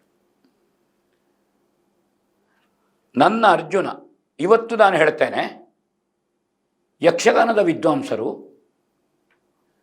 ಜ್ಞಾನಿಗಳು, ವೇದವಿದರು, ಮಠದ ವಿದ್ವಾಂಸರು ಕೂತು ಆ ವಿಡಿಯೋವನ್ನು ನೋಡಿ. ಓಪನ್ ಚಾಲೆಂಜ್ ಅಲ್ಲ, ವಿನಂತಿ. ನಾನು ಚಾಲೆಂಜ್ ಮಾಡೋದಿಲ್ಲ, ವಿದ್ವಾಂಸರಿಗೆ ಮಾಡಬಾರದು. ನನ್ನ ಬಾಯಿಯಿಂದ ಒಂದು ಅಬದ್ಧ ಶಬ್ದ ಬಂದರೆ ಅದಕ್ಕೆ ಬದ್ಧನಿದ್ದೇನೆ, ಯಕ್ಷಗಾನದಿಂದ ನಿವೃತ್ತಿ. ಒಂದು ಶಬ್ದ ಅಬದ್ಧ ಬಂದರೆ, ಒಂದು ಮಠವನ್ನು ಅಥವಾ ಒಂದು ಆದರ್ಶವನ್ನು, ರಾಮನ ಆದರ್ಶವನ್ನು ಅಥವಾ ಕಲೆಯ ಆದರ್ಶಕ್ಕೆ ನಾನು ಭಂಗ ತಂದಿದ್ದೇನೆ ಆ ಅರ್ಥಗಾರಿಕೆಯಲ್ಲಿ ಅಂತ ವಿದ್ವಾಂಸರು ನಿರೂಪಿಸಬೇಕು. ಯಾರೋ ಅಲ್ಲ, ಫೇಸ್ಬುಕ್ ಶೂರರಲ್ಲ, ವಾಟ್ಸಪ್ ಶೂರರಲ್ಲ. ಒಬ್ಬರು ನೀಲ್ಚಾರಿನವರು, ಯಾರೋ ಶಿವರಾಜ, ಯಾರೋ ಇಲ್ಲಿ ವೇಣೂರಿನವರೊಬ್ಬರು ಪ್ರೌಢರು, ಅವರು ಹಾಗೆಂತ ಅವರು ಬಾಲ್ಯ. ಯಾರೊಬ್ಬರು ಪುಚ್ಚೆಪ್ಪಾಡಿ, ಇಂಥದ್ದು ತುಂಬ ಉಂಟು. ಒಬ್ಬ ಸಂದೀಪನಿ, ಕಮೆಂಟುಗಳು ತುಂಬ ಉಂಟು. ಇವರು ಏನು ಕಮೆಂಟ್ ಮಾಡಿದರು? ಸುಸಂಸ್ಕೃತರು ಸಮಾಜದಲ್ಲಿ ಒಂದು ಮಠದ ಶಿಷ್ಯರು, ಏನು ನಾನು ಮಠದ ಶಿಷ್ಯ ಅಲ್ವಾ? ನಮ್ಮಲ್ಲಿ ಪಾದ ಕಾಣಿಕೆ ಉಂಟು, ನಮ್ಮದು ಕೂಟು ಕುಟುಂಬ, ನಾವು ವರ್ಮುಡಿ ಜ್ಯೋತಿಷ ಫ್ಯಾಮಿಲಿ, ನಮ್ಮಲ್ಲಿ ಮನೆ ಹಣ ಕೊಡೋದುಂಟು. ನನ್ನ ಬರ್ತ್ಡೇಗೆ ನೀವು ನಿನ್ನೆ ನಿಮ್ಮ ಬರ್ತ್ಡೇಯನ್ನು ಅಪೂರ್ವವಾಗಿ ಆಚರಿಸಿದ್ರಿ. ನನ್ನ ಬರ್ತ್ಡೇ ನಾನು ಬದಿಯಡ್ಕದಲ್ಲಿರುವ ಭಾರತೀ ವಿದ್ಯಾಪೀಠದಲ್ಲಿ 400 ಮಕ್ಕಳಿಗೆ ಸಿಹಿ ಊಟ ಕೊಟ್ಟು ಆಚರಿಸ್ತಾ ಇದ್ದೇನೆ, ಪ್ರಚಾರಕ್ಕೆ ಹೇಳೋದಲ್ಲ. ಹಾಗಾದರೆ ನನ್ನ ಮಠದ ಶ್ರದ್ಧೆಗೆ ಏನು ಇವರದ್ದು ಕೊಡುಗೆ ಏನು? ಪೆರ್ಲದಲ್ಲಿರುವ ಬಜಕುಡ್ಲು ಗೋಶಾಲೆಗೆ ನಮ್ಮ ಕುಲಪುರೋಹಿತರು ಹೇಳಿದಾಗೆ, ನಮ್ಮ ಮನೆಯಲ್ಲಿ ದೊಡ್ಡ ಕಾರ್ಯಕ್ರಮ ಆಗುವಾಗ ಆ ಗೋಶಾಲೆಗೆ ನಮ್ಮದು ದೇಣಿಗೆ ಉಂಟು. ಯಾರು ಗುರುತಿಸಿದರು? ನಾನು ಪ್ರಚಾರಕ್ಕೆ ಹೇಳ್ತಾ ಇಲ್ಲ. ಉತ್ತರ ಕನ್ನಡದ 2 ತಾಳಮದ್ದಲೆಯನ್ನು ನಿಲ್ಲಿಸಿದರು ಈ ಅರ್ಜುನ ಮಾಡಿದ್ದಕ್ಕೆ ಬೇಕಾಗಿ. ಇವತ್ತು ಹೇಳ್ತೇನೆ, ಆ ಕ್ಲಿಪ್ಪಿಂಗ್ಸು, ಅದನ್ನು ಇಡೀ ತಾಳಮದ್ದಲೆಯನ್ನು, ನನ್ನ ಅರ್ಥಗಾರಿಕೆಯನ್ನು ಕೇಳಬೇಕು ಆಕ್ಷೇಪ ಮಾಡುವವರು. ಹಾಗಾದರೆ ಯಾರು ಸಮಾಜದಲ್ಲಿ ಸಭ್ಯರು? ಮೊನ್ನೆ ಒಬ್ಬರು ಈ ಪ್ರಕರಣಕ್ಕೊಬ್ಬರು ಹಾಕೋದು, ಒಬ್ಬರು ಮಂಜುನಾಥ್ ಅಂತ ಹೇಳುವವರು ಗೋಪಾಲನ ಅಲ್ಲಿ ರಾಮನನ್ನು ನಿಂದಿಸಿದವನಿಗೆ, ಅಶೋಕನಿಗೆ ಈ ಬನ್ಸು ಬಂತು ಅಂತ. ಓಕೆ, ಇವರು ಯಾವ ಮಠದ ಶಿಷ್ಯರು? ಹಾಗಾದರೆ ಇವರು ಯಾವ ಮಠದ ಶಿಷ್ಯರು ಅಂತ ಹೇಳ್ತಾರೋ ಆ ಮಠಕ್ಕೆ ಅಪಚಾರ ಮಾಡೋದಲ್ವ? ಆ ಮಠದ ಕುರಿತಾಗಿ ನಮ್ಮ ಶ್ರದ್ಧೆಯ ಮೇಲೆ ಇವರು ಹೊಡೆಯುವುದಲ್ವ? ಕನ್ಯಾಕುಮಾರಿಯಿಂದ ಕಾಶ್ಮೀರದವರೆಗೆ ಮಠ ಮಾನ್ಯವನ್ನು ಗೌರವಿಸುವ ಶ್ರದ್ಧೆಯಲ್ಲಿ ಬಂದಿದ್ದೇನೆ ಸ್ವಾಮಿ RSSನಿಂದ. ನನಗೆ ಕನ್ನಡ ಸ್ವಾಮಿಗಳು ಪೂಜ್ಯರೇ, ನನಗೆ ಒಡಿಯೂರು ಸ್ವಾಮಿಗಳು ಪೂಜ್ಯರೇ, ವಜ್ರದೇಹಿ ಸ್ವಾಮಿಗಳು ಪೂಜ್ಯರೇ. ಅವರು ಕಾವಿ ಧರಿಸಿದ್ದಾರೆ, ನಾನು ಅವರನ್ನು ನಮಸ್ಕರಿಸ್ತೇನೆ. ಅವರಿಗೆ ನನಗೆ ಮಠಾಧಿಪತಿಗಳ ದ್ವೇಷ ಇಲ್ಲ. ನಾನು ಎಲ್ಲ ಮಠಮಾನ್ಯಗಳು ಹತ್ತಿರದವನೇ. ಅದು ಯಾವುದೋ ಒಂದು ಪಂಥದಿಂದ ಮತದಿಂದ ಅಲ್ಲ. ನಮ್ಮ ದೇಶದ ಅಸ್ಮಿತೆಯನ್ನು ಸಾರುವವರು ಅವರು. ಇವರು ಏನು ಮಾಡ್ತಾ ಇದ್ದಾರೆ ಹಾಗಾದರೆ? ನನ್ನನ್ನು ಯಾಕೆ ಇವರ ಯಾರ ಒಟ್ಟಿಗೂ ನನಗೆ ವ್ಯವಹಾರ ಇಲ್ಲ. ಈ ಸಂದರ್ಭ ಬಂದಾಗ ಹೇಳ್ತೇನೆ, ಇದು ಭಾವುಕತೆ ಅಲ್ಲ, ನನ್ನ ವಿವೇಕ. ಈಗಲೂ ಹೇಳ್ತೇನೆ, ನಾನು ಹೊಸನಗರ ಮೇಳದಲ್ಲಿದ್ದೆ 7 ವರ್ಷ. ಆವಾಗ ರಾಮಾಯಣ ಸತ್ರ ಮತ್ತು ವಿಶ್ವ ಗೋ ಸಮ್ಮೇಳನದ ಸಂದರ್ಭಗಳು. ಪ್ರತಿ ದಿವಸ ನಾವು ವಿಶ್ವ ಗೋ ಸಮ್ಮೇಳನ ಅದರ ಬಗ್ಗೆ ನಾನೇ ಧನ್ಯವಾದ ಹೇಳುತ್ತಿದ್ದದ್ದು. ಅದರ ಬಗ್ಗೆ ನಾನು 10 ನಿಮಿಷ ತಗೊಳ್ತಿದ್ದೆ, 15 ನಿಮಿಷ. ರಾಘವೇಶ್ವರ ಭಾರತಿಗಳು ಈ ಗೋವಿನ ಬಗ್ಗೆ ಏನು ಸಂಸ್ಥಾನ ನಡೀತಾ ಇದೆ, ನಾವು ಮೇಳದ ವತಿಯಿಂದ 108 ಗೋಸೇವೆ, ಒಂದು ಗೋಸೇವೆಗೆ ಆವಾಗ 3,000 ಅಂತ ಇದ್ದದ್ದು ಕಾಣಿಕೆ. ಒಟ್ಟು ಆ ತಿರುಗಾಟಗಳಲ್ಲಿ ಎಷ್ಟು ಪ್ರದರ್ಶನ ಆಗಿದೆ 200ರ ಮೇಲೆ ಗುಣಿಸು 108 ಗೋಸೇವೆ ಕೊಡಬೇಕು ಅಂತ ನಾವು ಗುಣಿಸು ಎಷ್ಟು ಗೋಸೇವೆಯ ಇದನ್ನು ನಮ್ಮ ಮೇಳದ ವತಿಯಿಂದ ನಮ್ಮ ಯಜಮಾನರು ಅದನ್ನು ಕೊಟ್ಟಿದ್ದಾರೆ. ಬೊಂಬೈಗೆ ಹೋಗಿದ್ದೆವು, ಕರೆಸಿದರು. ಅಲ್ಲಿ ಪ್ರಕಾಶ್ ಭಟ್ರು ಅಂತ ಟಿ ಜಿ ರಾಜಾರಾಮಣ್ಣ ಅಣ್ಣ, ಅಲ್ಲಿ ರಾಘವೇಶ್ವರ ಭಾರತಿಗಳು ಬಂದಿದ್ದರು, ಸಂಸ್ಥಾನದವರು. ಆ ದಿವಸ ನಾನು ಮಠದ ಗೋ ಸಮ್ಮೇಳನ ಮತ್ತು ರಾಮಾಯಣ ಸಮ್ಮೇಳನದ ಬಗ್ಗೆ ಒಂದು ಮಾಹಿತಿ, ಅದರ ದಿಕ್ಸೂಚಿ ಭಾಷಣಕ್ಕೆ ಅವಕಾಶ ಕೊಟ್ಟರು ಪೂಜ್ಯ ಸ್ವಾಮೀಜಿಯವರು. ಬಂಟರ ಭವನದಲ್ಲಾಗಿತ್ತು, ಕುರ್ಲದಲ್ಲಿ. ಸಭೆ ಎದ್ದು ನಿಂತು ಚಪ್ಪಾಳೆ ಬಡಿಯಿತು. ನನ್ನ ಭಾಷಣಕ್ಕೆ ಬಡದದ್ದಲ್ಲ, ಅದು ಪೂಜ್ಯ ಸ್ವಾಮೀಜಿಯವರ ಗೋಸೇವೆ ವಿಶ್ವ ಗೋ ಸಮ್ಮೇಳನದ ಕಲ್ಪನೆ ಏನು ಅಂತ ನನ್ನ ನಿರೂಪಣೆಗೆ. ಯಾರಾದರೂ ಹೇಳಿದ್ರ ಇದನ್ನು? ಹೇಳಿದ್ರ? ಹೇಳಲಿಲ್ಲ. ಇವರು ನನ್ನ ಅರ್ಜುನ ಸನ್ಯಾಸದಲ್ಲಿ ನಾನು ನಾಳೆ ಮಾಡಿ ನಾಡಿದ್ದು ಮಾಡಿ ನನಗೆ ಸಮಯ ಬೇಕು, ಪುರುಸೊತ್ತು ಬೇಕು. ಯಾವ ಭಾರತದಲ್ಲಿರುವ ವಿದ್ವಾಂಸರು ಬರಲಿ, ಅಥವಾ ನಮ್ಮಲ್ಲಿ ಯಕ್ಷಗಾನದ ದೊಡ್ಡ ಪ್ರಭಾಕರ ಜೋಶಿಯವರು ಇದ್ದಾರೆ, ಉಮಾಕಾಂತ ಭಟ್ರಂತಹ ವಿದ್ವಾಂಸರಿದ್ದಾರೆ, ಕಲಾವಿದರಿದ್ದಾರೆ, ವೇದವಿದರು ಕೂತ್ಕೊಂಡು ನನ್ನ ಅರ್ಜುನನಲ್ಲಿ ನೀವು ಇದು ಹೇಳಿದ್ದು ತಪ್ಪು ಅಂತ ಹೇಳಿ ನಿವೃತ್ತಿ. ನಾನು ಸುಮ್ಮನೆ ಎಲ್ಲೇ ಕೂತ್ಕೊಂಡು ಮೂಲೆಯಲ್ಲಿ ಮಾತಾಡೋದಲ್ಲ, ಅತ್ಯಂತ ವೀಕ್ಷಕರಿರುವಂತಹ ಕಹಳೆ ನ್ಯೂಸಿನಲ್ಲಿ ನಾನು ಹೇಳುವಂಥದ್ದು. ಯಾವುದೋ ಸಂದರ್ಭವನ್ನು ಯಾವುದೋ ಮನೋಧರ್ಮದಲ್ಲಿ ಮಾತಾಡಿಕೊಂಡು ಹೋಗ್ತಾ ಇದ್ರೆ ಓಕೆ. ಹಾಗೆಂದ ನೈತಿಕ ಬೆಂಬಲ ಕೊಟ್ಟವರು ಬಹಳ ಮಂದಿ. ನೈತಿಕ ಬೆಂಬಲ ರಾಘವ ನಂಬ್ಯಾರಿಂದ ತೊಡಗಿ ಬ್ರಹ್ಮಾವರದ ಹರಿಕೃಷ್ಣ ಹೊಳ್ಳರಿರ್ಬೋದು, ಇನ್ನು ಅನೇಕ ಮಂದಿ ಬರಹದ ಮೂಲಕವಾಗಿ, ವಾಟ್ಸಪ್ಪಿನ ಮೂಲಕವಾಗಿ. ಬೇಡ, ನೀವು ಒಂದು ಹೇಳ್ತೇನೆ, ಇದು ವಿನೋದ ಅಲ್ಲ. ಒಂದು ಜೋಶಿಯವರ ಬಗ್ಗೆ ಒಂದು ಕಮೆಂಟ್ ಮಾಡಿದ್ದಕ್ಕೆ ಮಾನ್ಯ ವಿಶ್ವೇಶ್ವರ ಭಟ್ರು, ವಿಶ್ವವಾಣಿ ಸಂಪಾದಕರು, ನಾವು ಬರಹದ ಮೂಲಕವಾಗಿ ಇದರಿಂದ ಗೋಷ್ಠಿಯಲ್ಲಾಯಿತು. ಚರ್ಚೆ, ಅಭಿಪ್ರಾಯ ವ್ಯತ್ಯಾಸಗಳು, ನಾನು ಭಿನ್ನಾಭಿಪ್ರಾಯ ಅಂತ ಹೇಳೋದಿಲ್ಲ, ಇದು ಇರುವುದು. ಕೊನೆಗೆ ಹಾರ್ದಿಕವಾಗಿ ನಾವು ಅದನ್ನು ಕೂತು ಚರ್ಚಿಸುವಂತಾಯಿತು. ನಾವು ಹೇಳಿದೆವು, ಅವರು ಫಾರಿನಿಗೆ ಹೋದರು, ಮತ್ತು ಅವರ ಮೂಲಕವೇ ಸಂದೇಶ ಬಂತು, ಅದ ಭಿನ್ನಾಭಿಪ್ರಾಯಗಳು ಬೇಡ ಅಂತ. ನಮಗದನ್ನು ಬೆಳೆಸುವ ಮನೋಧರ್ಮ ಏನಿಲ್ಲ. ಅದು ಹಾರ್ದಿಕವಾಗಿ ಅಲ್ಲಿಗೆ ನಂದಿತ್ತು. ಗಾಳಿ ಹಾಕಿದ್ರಲ್ಲ ಬೆಂಕಿ ಉರಿಯುವುದು, ಅದು ಅಲ್ಲಿಗೆ ನಂದಿತ್ತು. ಯಾರು ಎಣ್ಣೆ ಹಾಕಲಿಲ್ಲ, ಯಾರು ಗಾಳಿ ಹಾಕಲಿಲ್ಲ, ನಂದಿತ್ತು. ಅವರು ಈ ಶಿಳ್ಳೆ ಚಪ್ಪಾಳೆ ಪ್ರಕರಣಕ್ಕೆ ವಿಸ್ತೃತವಾದ ಲೇಖನ ಬರೆದರು. ನನ್ನ ಏನು ನಿರ್ಣಯ ಉಂಟು, ನನ್ನ ಭಾವನೆಗಳೇನುಂಟು ಅದನ್ನು ಅವರು ಒಪ್ಪಿಕೊಂಡು ಬರೆದರು. ನಾನು ಅವರಿಗೆ ಕಮೆಂಟ್ ಹಾಕಿದೆ, ನನ್ನನ್ನು ಅರ್ಥ ಮಾಡಿದ್ರಿ, ನಿಮಗೆ ಅನಂತ ಧನ್ಯವಾದಗಳು ಅಂತ. ಅದನ್ನು ಬೇರೆ ಹೇಳಿದರು ಅವರು. ಇದು ಗಾನ ಭಟ್ರ ಹತ್ರ ಅಶೋಕ ಭಟ್ರು ನನಗೆ ಧನ್ಯವಾದ ಹೇಳಿದರು. ನಾನು ವಿಶ್ವೇಶ್ವರ ಭಟ್ರ ದ್ವೇಷ ಅಲ್ಲ, ಅವರು ಅಶೋಕ ಭಟ್ರನ ದ್ವೇಷ ಅಲ್ಲ. ಯಾವುದೋ ಒಂದು ಪ್ರಕರಣದಲ್ಲಿ ನಾವೇ ಚರ್ಚೆ ಮಾಡಿಕೊಂಡಿದ್ದೇವೆ. ಯಾವುದೇ ವಿಷಯಗಳಲ್ಲಿ ಒಂದು ಭಿನ್ನಾಭಿಪ್ರಾಯ ಬಂದಾಗ ಅದನ್ನು ಚರ್ಚೆ ಮಾಡೋದು ಹೊರತು ಅದಕ್ಕೆ ಇನ್ಯಾವನೋ ಕೂತ್ಕೊಂಡು ಮೇಲಿನಿಂದ ಎಣ್ಣೆ ಸುರಿಯುವುದಲ್ಲ. ಇದು ಈ ಅತಿರೇಕಗಳು, ಈ ಜಲ್ಪಗಳು, ಇದು ಯಾಕೆ ಬರ್ತದೆ? ಓಕೆ. ಕಲಾವಿದರಿಗೆ ಬೆಂಬಲ ಮಾಡಬೇಕು ಅಂತ ಹೇಳ್ತೀರಿ ಸರ್ ನೀವು. ಈ ಪ್ರಕರಣ ನಡೆದ ಬೆನ್ನಿಗೆ ಒಬ್ಬ ಸರ್ಕಸ್ ಹಾಸ್ಯಗಾರ ಒಂದು ಮೇಳದಲ್ಲಿ ಯಾರದು ಚಪ್ಪಾಳೆ ಬೇಡದು, ನನಗೆ ಚಪ್ಪಾಳೆ ಬೇಕು, ನೀವು ಹೊಡಿರಿ ಹೇಳ್ತಾ ಇದ್ದಾನೆ. ಹಾಗಾದರೆ ಅವನಿಗೆ ಅವನ ಪಾತ್ರಕ್ಕೆ ಪ್ರಸಂಗದ ಬಂಡವಾಳ ಇಲ್ಲ ಅಂತ ಆಯ್ತು ನೋಡಿ. ಆ ದಿವಸ ಪ್ರೇಕ್ಷಕರಿಂದ ಚಪ್ಪಾಳೆ ಗಿಟ್ಟಿಸಿಕೊಳ್ಳಿಕ್ಕೆ ನನ್ನ ಪ್ರಕರಣವನ್ನು ತೆಕ್ಕೊಂಡ. ಕಲಾವಿದನಿಗೆ ಸಾಮರ್ಥ್ಯ ಇಲ್ಲ ಅಂತ ಅರ್ಥ, ಅವನ ಹಾಸ್ಯವನ್ನು. ಅದಕ್ಕೆ ಇನ್ನೊಬ್ಬ ವೇಷಧಾರಿ ಎದ್ದು ಬಂದು ಹೇಳುದು, ಇದರಲ್ಲಿ ಕಂಬಳದ ವಿಷಯ ಉಂಟಾ ಅಂತ. ಆ ವೇಷಧಾರದ್ದು ಮೊನ್ನೆ ಬಂತು ಎದ್ದು. ಒಬ್ಬ ಬಡಗಿನ ಮೇಳದ, ಒಬ್ಬ ಬಯಲಾಟ ಮೇಳದ ಒಬ್ಬ ಕಿರೀಟ ವೇಷಧಾರಿ, ಒಬ್ಬ ಹಾಸ್ಯಗಾರನೊಟ್ಟಿಗೆ ಯಾರಾದರೂ ಚಪ್ಪಾಳೆ ಬೇಡ ಅಂತ ಹೇಳಿದ ಮೂರ್ಖ. ಶಬ್ದ ಪ್ರಯೋಗ ಹೇಗುಂಟು? ಹಾಗಾದ್ರೆ ಇವರು ಏನನ್ನು ಆಲೋಚನೆ ಮಾಡ್ತಾ ಇದ್ದಾರೆ? ಹಾಗಾದ್ರೆ ಅವನ ಹತ್ರವೂ ಬಂಡವಾಳ ಇಲ್ಲ ಅಂತ ಆಯ್ತಲ್ಲ, ಅವ ವಹಿಸಿದ ಪಾತ್ರಕ್ಕೆ. ಅವ ವಹಿಸಿದ ಪಾತ್ರದಲ್ಲಿ ಹೇಳ್ಬೋದು, ಅದನ್ನು ಹೇಳ್ಬೋದಾ?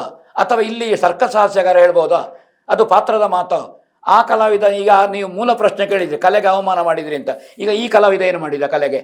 ಓಕೆ. ಆ ಬಡಗಿನ ವೇಷಧಾರಿ ಏನು ಮಾಡಿದ ಕಲೆಗೆ? ಹಾಗೆ ಅಂತ ನನ್ನನ್ನು ಪ್ರೀತಿಸಿದ ಬಡಗುತಿಟ್ಟಿನ ಮೊನ್ನೊಬ್ಬರು ಅಂಕೋಲದಕ್ಕೊಬ್ಬ ದೊಡ್ಡ ಕಲಾವಿದರ ಜೊತೆಗೆ ಹೋದೆ. ಆ ಕಲಾವಿದರು ತುಂಬ ಪ್ರೀತಿಯಿಂದ, ಅಶೋಕ್ ಭಟ್ರೆ ಟೆನ್ಷನ್ ಮಾಡಬೇಡಿ, ನಾವೆಲ್ಲ ಸೋಷಿಯಲ್ ಮೀಡಿಯಾದಲ್ಲಿಲ್ಲ, ಬಟ್ ನಿಮ್ಮ ಬಗ್ಗೆ ಅಪಾರವಾದ ಅಭಿಮಾನ ಇದ್ದವರು, ಮತ್ತು ಅಲ್ಲಿ ಆದಂತಹ ದೇವಿ ಮಹಾತ್ಮೆ ಇತ್ಯಾದಿಗಳಲ್ಲಿ ಏನು ಶಿಲ್ಲೆಗಳು ಬಂದಿದೆ, ಇವರು ಬಿ ಗ್ಯಾಂಗಿನವರು ಅಂತ ಅವರೇ ಹೇಳಿದರು ಸ್ಥಳೀಯರಲ್ಲಿ. ಓಕೆ.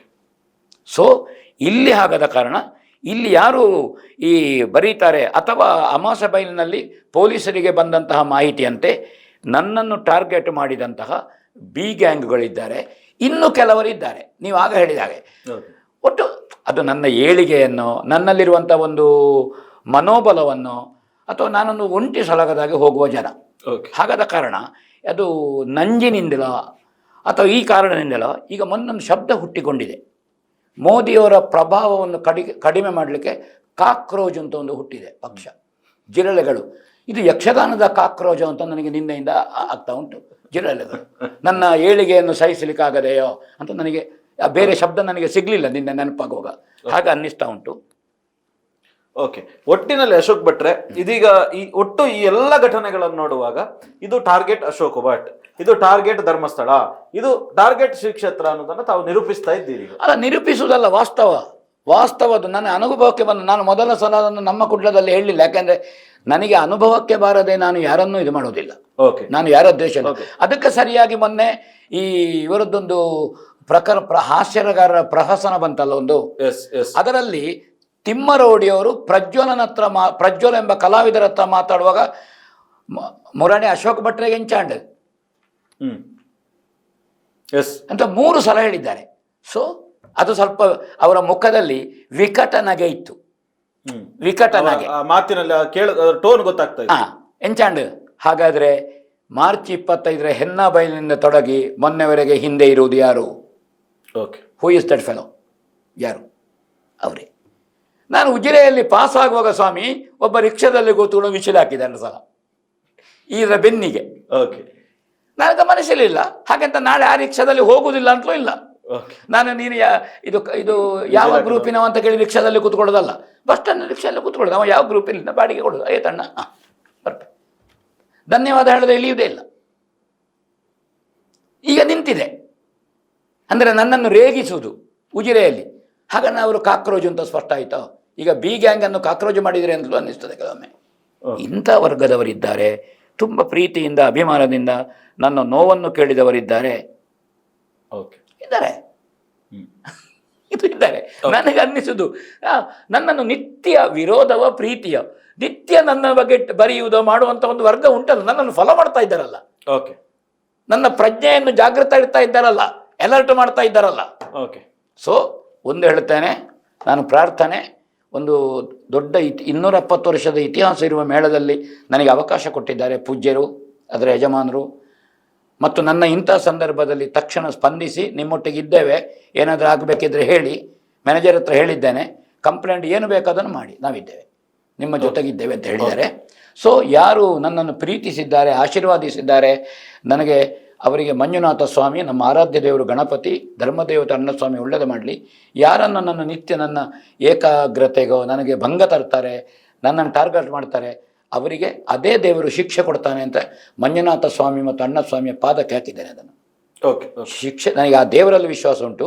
ಒಬ್ಬ ಕಲಾವಿದನಾಗಿ ಪ್ರಾಮಾಣಿಕವಾಗಿ ಕೆಲಸ ಮಾಡಿದ್ದೇನೆ ಪ್ರದರ್ಶನ ಯಶಸ್ವಿಗೆ. ಆ ದೇವರು, ಗಣಪತಿ ದೇವರು ಅವರಿಗೆ ಶಿಕ್ಷಿಸಬೇಕಾದ ರೀತಿಯಲ್ಲಿ ಶಿಕ್ಷಿಸ್ತಾನೆ. ಅವರಿಗೆ ತಿದ್ದಿಕೊಳ್ಳಿ, ಅವರು ಸಮಾಜದಲ್ಲಿ ತಿದ್ದಿಕೊಳ್ಳಬೇಕಾದ ಮುಖ್ಯ, ಅವರಿಗೆ ಒಳ್ಳೆ ಬುದ್ಧಿ ಕೊಡಲಿ. ಎಸ್ ಅಶೋಕ್ ಭಟ್ರೆ, ಇಷ್ಟು ಹೊತ್ತುಗಳ ಕಾಲ ಈ ಒಟ್ಟು ಘಟನೆಯ ಕುರಿತಂತೆ ತಾವು ಬೆಳಕು ಚೆಲ್ಲುವಂತ ಕೆಲಸವನ್ನ ಮಾಡಿದ್ರಿ. ಮಾತ್ರ ಅಲ್ಲ, ಏನಾಯಿತು ಅನ್ನೋದನ್ನು ನಮ್ಮ ವೀಕ್ಷಕರೇ ತಿಳಿಸಿಕೊಡುವ ಕೆಲಸ ಮಾಡಿದ್ರಿ. ಧನ್ಯವಾದಗಳು ತಮಗೆ. ಎಸ್ ವೀಕ್ಷಕರೇ, ನೋಡಿದ್ರಲ್ಲ, ಇದಿಷ್ಟು ಅಶೋಕ್ ಭಟ್ ಅವರ ಮಾತುಗಳು. ಇದಾಗಿತ್ತು ಈ ಹೊತ್ತಿನ ವಿಶೇಷ. ನಿರಂತರ ಸುದ್ದಿ ಹಾಗೂ ಮನೋರಂಜನೆಗಾಗಿ ನೋಡ್ತಾ ಇರಿ ಕಹಳೆ ನ್ಯೂಸ್. ನಮಸ್ಕಾರ. ಅಶೋಕ್ ಭಟ್ರು ಕಲೆಗೆ ಅಪಮಾನವನ್ನ ಮಾಡಿದ್ರ? ಅಶೋಕ್ ಭಟ್ರು ಯಕ್ಷಗಾನಕ್ಕೆ ಅವಮಾನಿಸುವಂತ ಕೆಲಸವನ್ನ ಮಾಡಿದ್ರ? ನೀವು ಸಿಳ್ಳೆ ನಿಲ್ಲಿಸದಿದ್ರೆ ನಾನು ಹೋಗ್ತೇನೆ. ದೊಂಬರಾಟ ಅಲ್ಲ ಇದು. ನಾನು ಆಗಿಂದ ಗಮನಿಸ್ತೇನೆ, ಚೌಕಿಯಲ್ಲಿದ್ದೇನೆ. ಏನದು ಸೀಳೆ? ಕೋಳಗಟ್ಟವ ಇಲ್ಲಿ ಕಂಬಳವ? ನೀವು ಮಾಡಿರುವಂತದ್ದು ಎಷ್ಟು ಸರಿ ಅಂತ ನೇರ ನಿಮ್ಮನ್ನೇ ಕೇಳುತ್ತಾರೆ. ನಾನು ನೇರ ನಿಮ್ಮನ್ನೇ ಕೇಳುತ್ತೇನೆ. ನನ್ನ ಪಾತ್ರ ನಿರ್ವಹಣೆಗೆ ರಂಗಸ್ಥಳದಲ್ಲಿ ನನಗೆ ಆಗುವ ಕಿರಿಕಿರಿಯನ್ನು ಆಕ್ಷೇಪಿಸಿದೆ. 3 ಲಕ್ಷ ಖರ್ಚು ಮಾಡುವ ಸೇವಾದಾರನಿಗೆ ಏನು ಉತ್ತರ ಹೇಳ್ತಾರೆ ಇವರು? ಬನ್ಸು ತಿಂದು ಹೋಗಿ ಈ ತರದ ದಾಷ್ಟ್ಯದ ಮಾತುಗಳು. ಆಗದಿದ್ರೆ ಹೋಗು ಬನ್ಸು ತಿಂದು. ಬಹುಶಃ ಅವರು ಬನ್ಸು ತಯಾರು ಮಾಡಿದ್ರೆ ಬೇಸಿಗೆಯಲ್ಲಿ ಒಂದು 40 ಮೇಳದಲ್ಲಿ ಖರ್ಚಾದಿತ್ತು ಅವರಿಗೆ, ಅಷ್ಟು ಹೇಳ್ತೇನೆ ನಾನು. ಅಶೋಕ್ ಭಟ್ರ ಮೇಲೆ ಹಲ್ಲೆಗೆ ಮುಂದಾದ್ರು. ಜನಸಾಲೆಯಲ್ಲಿ ನನ್ನನ್ನು ಅಡ್ಡ ಹಾಕಿ ನನಗೆ ಹೊಡೆದ್ರು, ಬನ್ಸು ತಿನ್ನಿಸಿದ್ರು. ಒಬ್ಬ ಕಲಾವಿದನನ್ನು ಕರೆಸಿ ಎನ್ಕ್ವೈರಿ ಮಾಡಿದ್ದಾರೆ. ಒಬ್ಬರು ಡಾಕ್ಟರು ನಿರಂತರವಾಗಿ ತಮ್ಮ ಬಗ್ಗೆ ಬರೀತಾ ಇದ್ದಾರೆ. ಈ ವೈದ್ಯರಿಗೆ ಬಹುಶಃ ಪೇಷಂಟೇ ಬರುವುದಿಲ್ವೋ, ಬಾರದೆ ಇವರೇ ಮಾನಸಿಕ ಪೇಷಂಟ್ ಆಗಿದ್ದಾರೋ? ಕಂಕನಾಡಿಗೆ ಕೊಂಡೋಗಬೇಕು. ನನ್ನ ಮುಂದೆ ನಿಲ್ಬೇಕು ಅವರು ಬಂದು, ನನ್ನ ಮುಂದೆ ನಿಲ್ಬೇಕು ಅವರು, ಆ ಬನ್ಸು ಡಾಕ್ಟ್ರು. ರಾಮನನ್ನು ನಿಂದಿಸಿದವನಿಗೆ, ಅಶೋಕನಿಗೆ ಈ ಬನ್ಸು ಬಂತು ಅಂತ ನನ್ನ ಬಾಯಿಯಿಂದ ಒಂದು ಅಬದ್ಧ ಶಬ್ದ ಬಂದ್ರೆ ಅದಕ್ಕೆ ಬದ್ಧನಿದ್ದೇನೆ, ಯಕ್ಷಗಾನದಿಂದ ನಿವೃತ್ತಿ. ಇದು ಟಾರ್ಗೆಟ್ ಧರ್ಮಸ್ಥಳ, ಇದು ಟಾರ್ಗೆಟ್ ಶ್ರೀ ಕ್ಷೇತ್ರ ಅನ್ನೋದನ್ನು ತಾವು ನಿರೂಪಿಸ್ತಾ ಇದ್ದೀರಿ. ಹೆನ್ನಾಬೈಲಿನಿಂದ ತೊಡಗಿ ಮೊನ್ನೆವರೆಗೆ ಹಿಂದೆ ಇರುವುದು ಯಾರು? ಯಾರನ್ನು ನನ್ನ ನಿತ್ಯ ನನ್ನ ಏಕಾಗ್ರತೆಗೋ ನನಗೆ ಭಂಗ ತರ್ತಾರೆ, ನನ್ನನ್ನು ಟಾರ್ಗೆಟ್ ಮಾಡ್ತಾರೆ, ಅವರಿಗೆ ಅದೇ ದೇವರು ಶಿಕ್ಷೆ ಕೊಡ್ತಾನೆ ಅಂತ ಮಂಜುನಾಥ ಸ್ವಾಮಿ ಮತ್ತು ಅಣ್ಣ ಸ್ವಾಮಿಯ ಪಾದಕ್ಕೆ ಹಾಕಿದ್ದಾರೆ. ನಿಖರ ಸುದ್ದಿ, ಸದಭಿರುಚಿಯ ಕಾರ್ಯಕ್ರಮ. ನೀವು ನೋಡ್ತಾ ಇದ್ದೀರಾ ಕಹಳೆ ನ್ಯೂಸ್, ಸಮಾಜದ ಜಾಗೃತಿಗಾಗಿ ವಸ್ತುನಿಷ್ಠ ವರದಿ.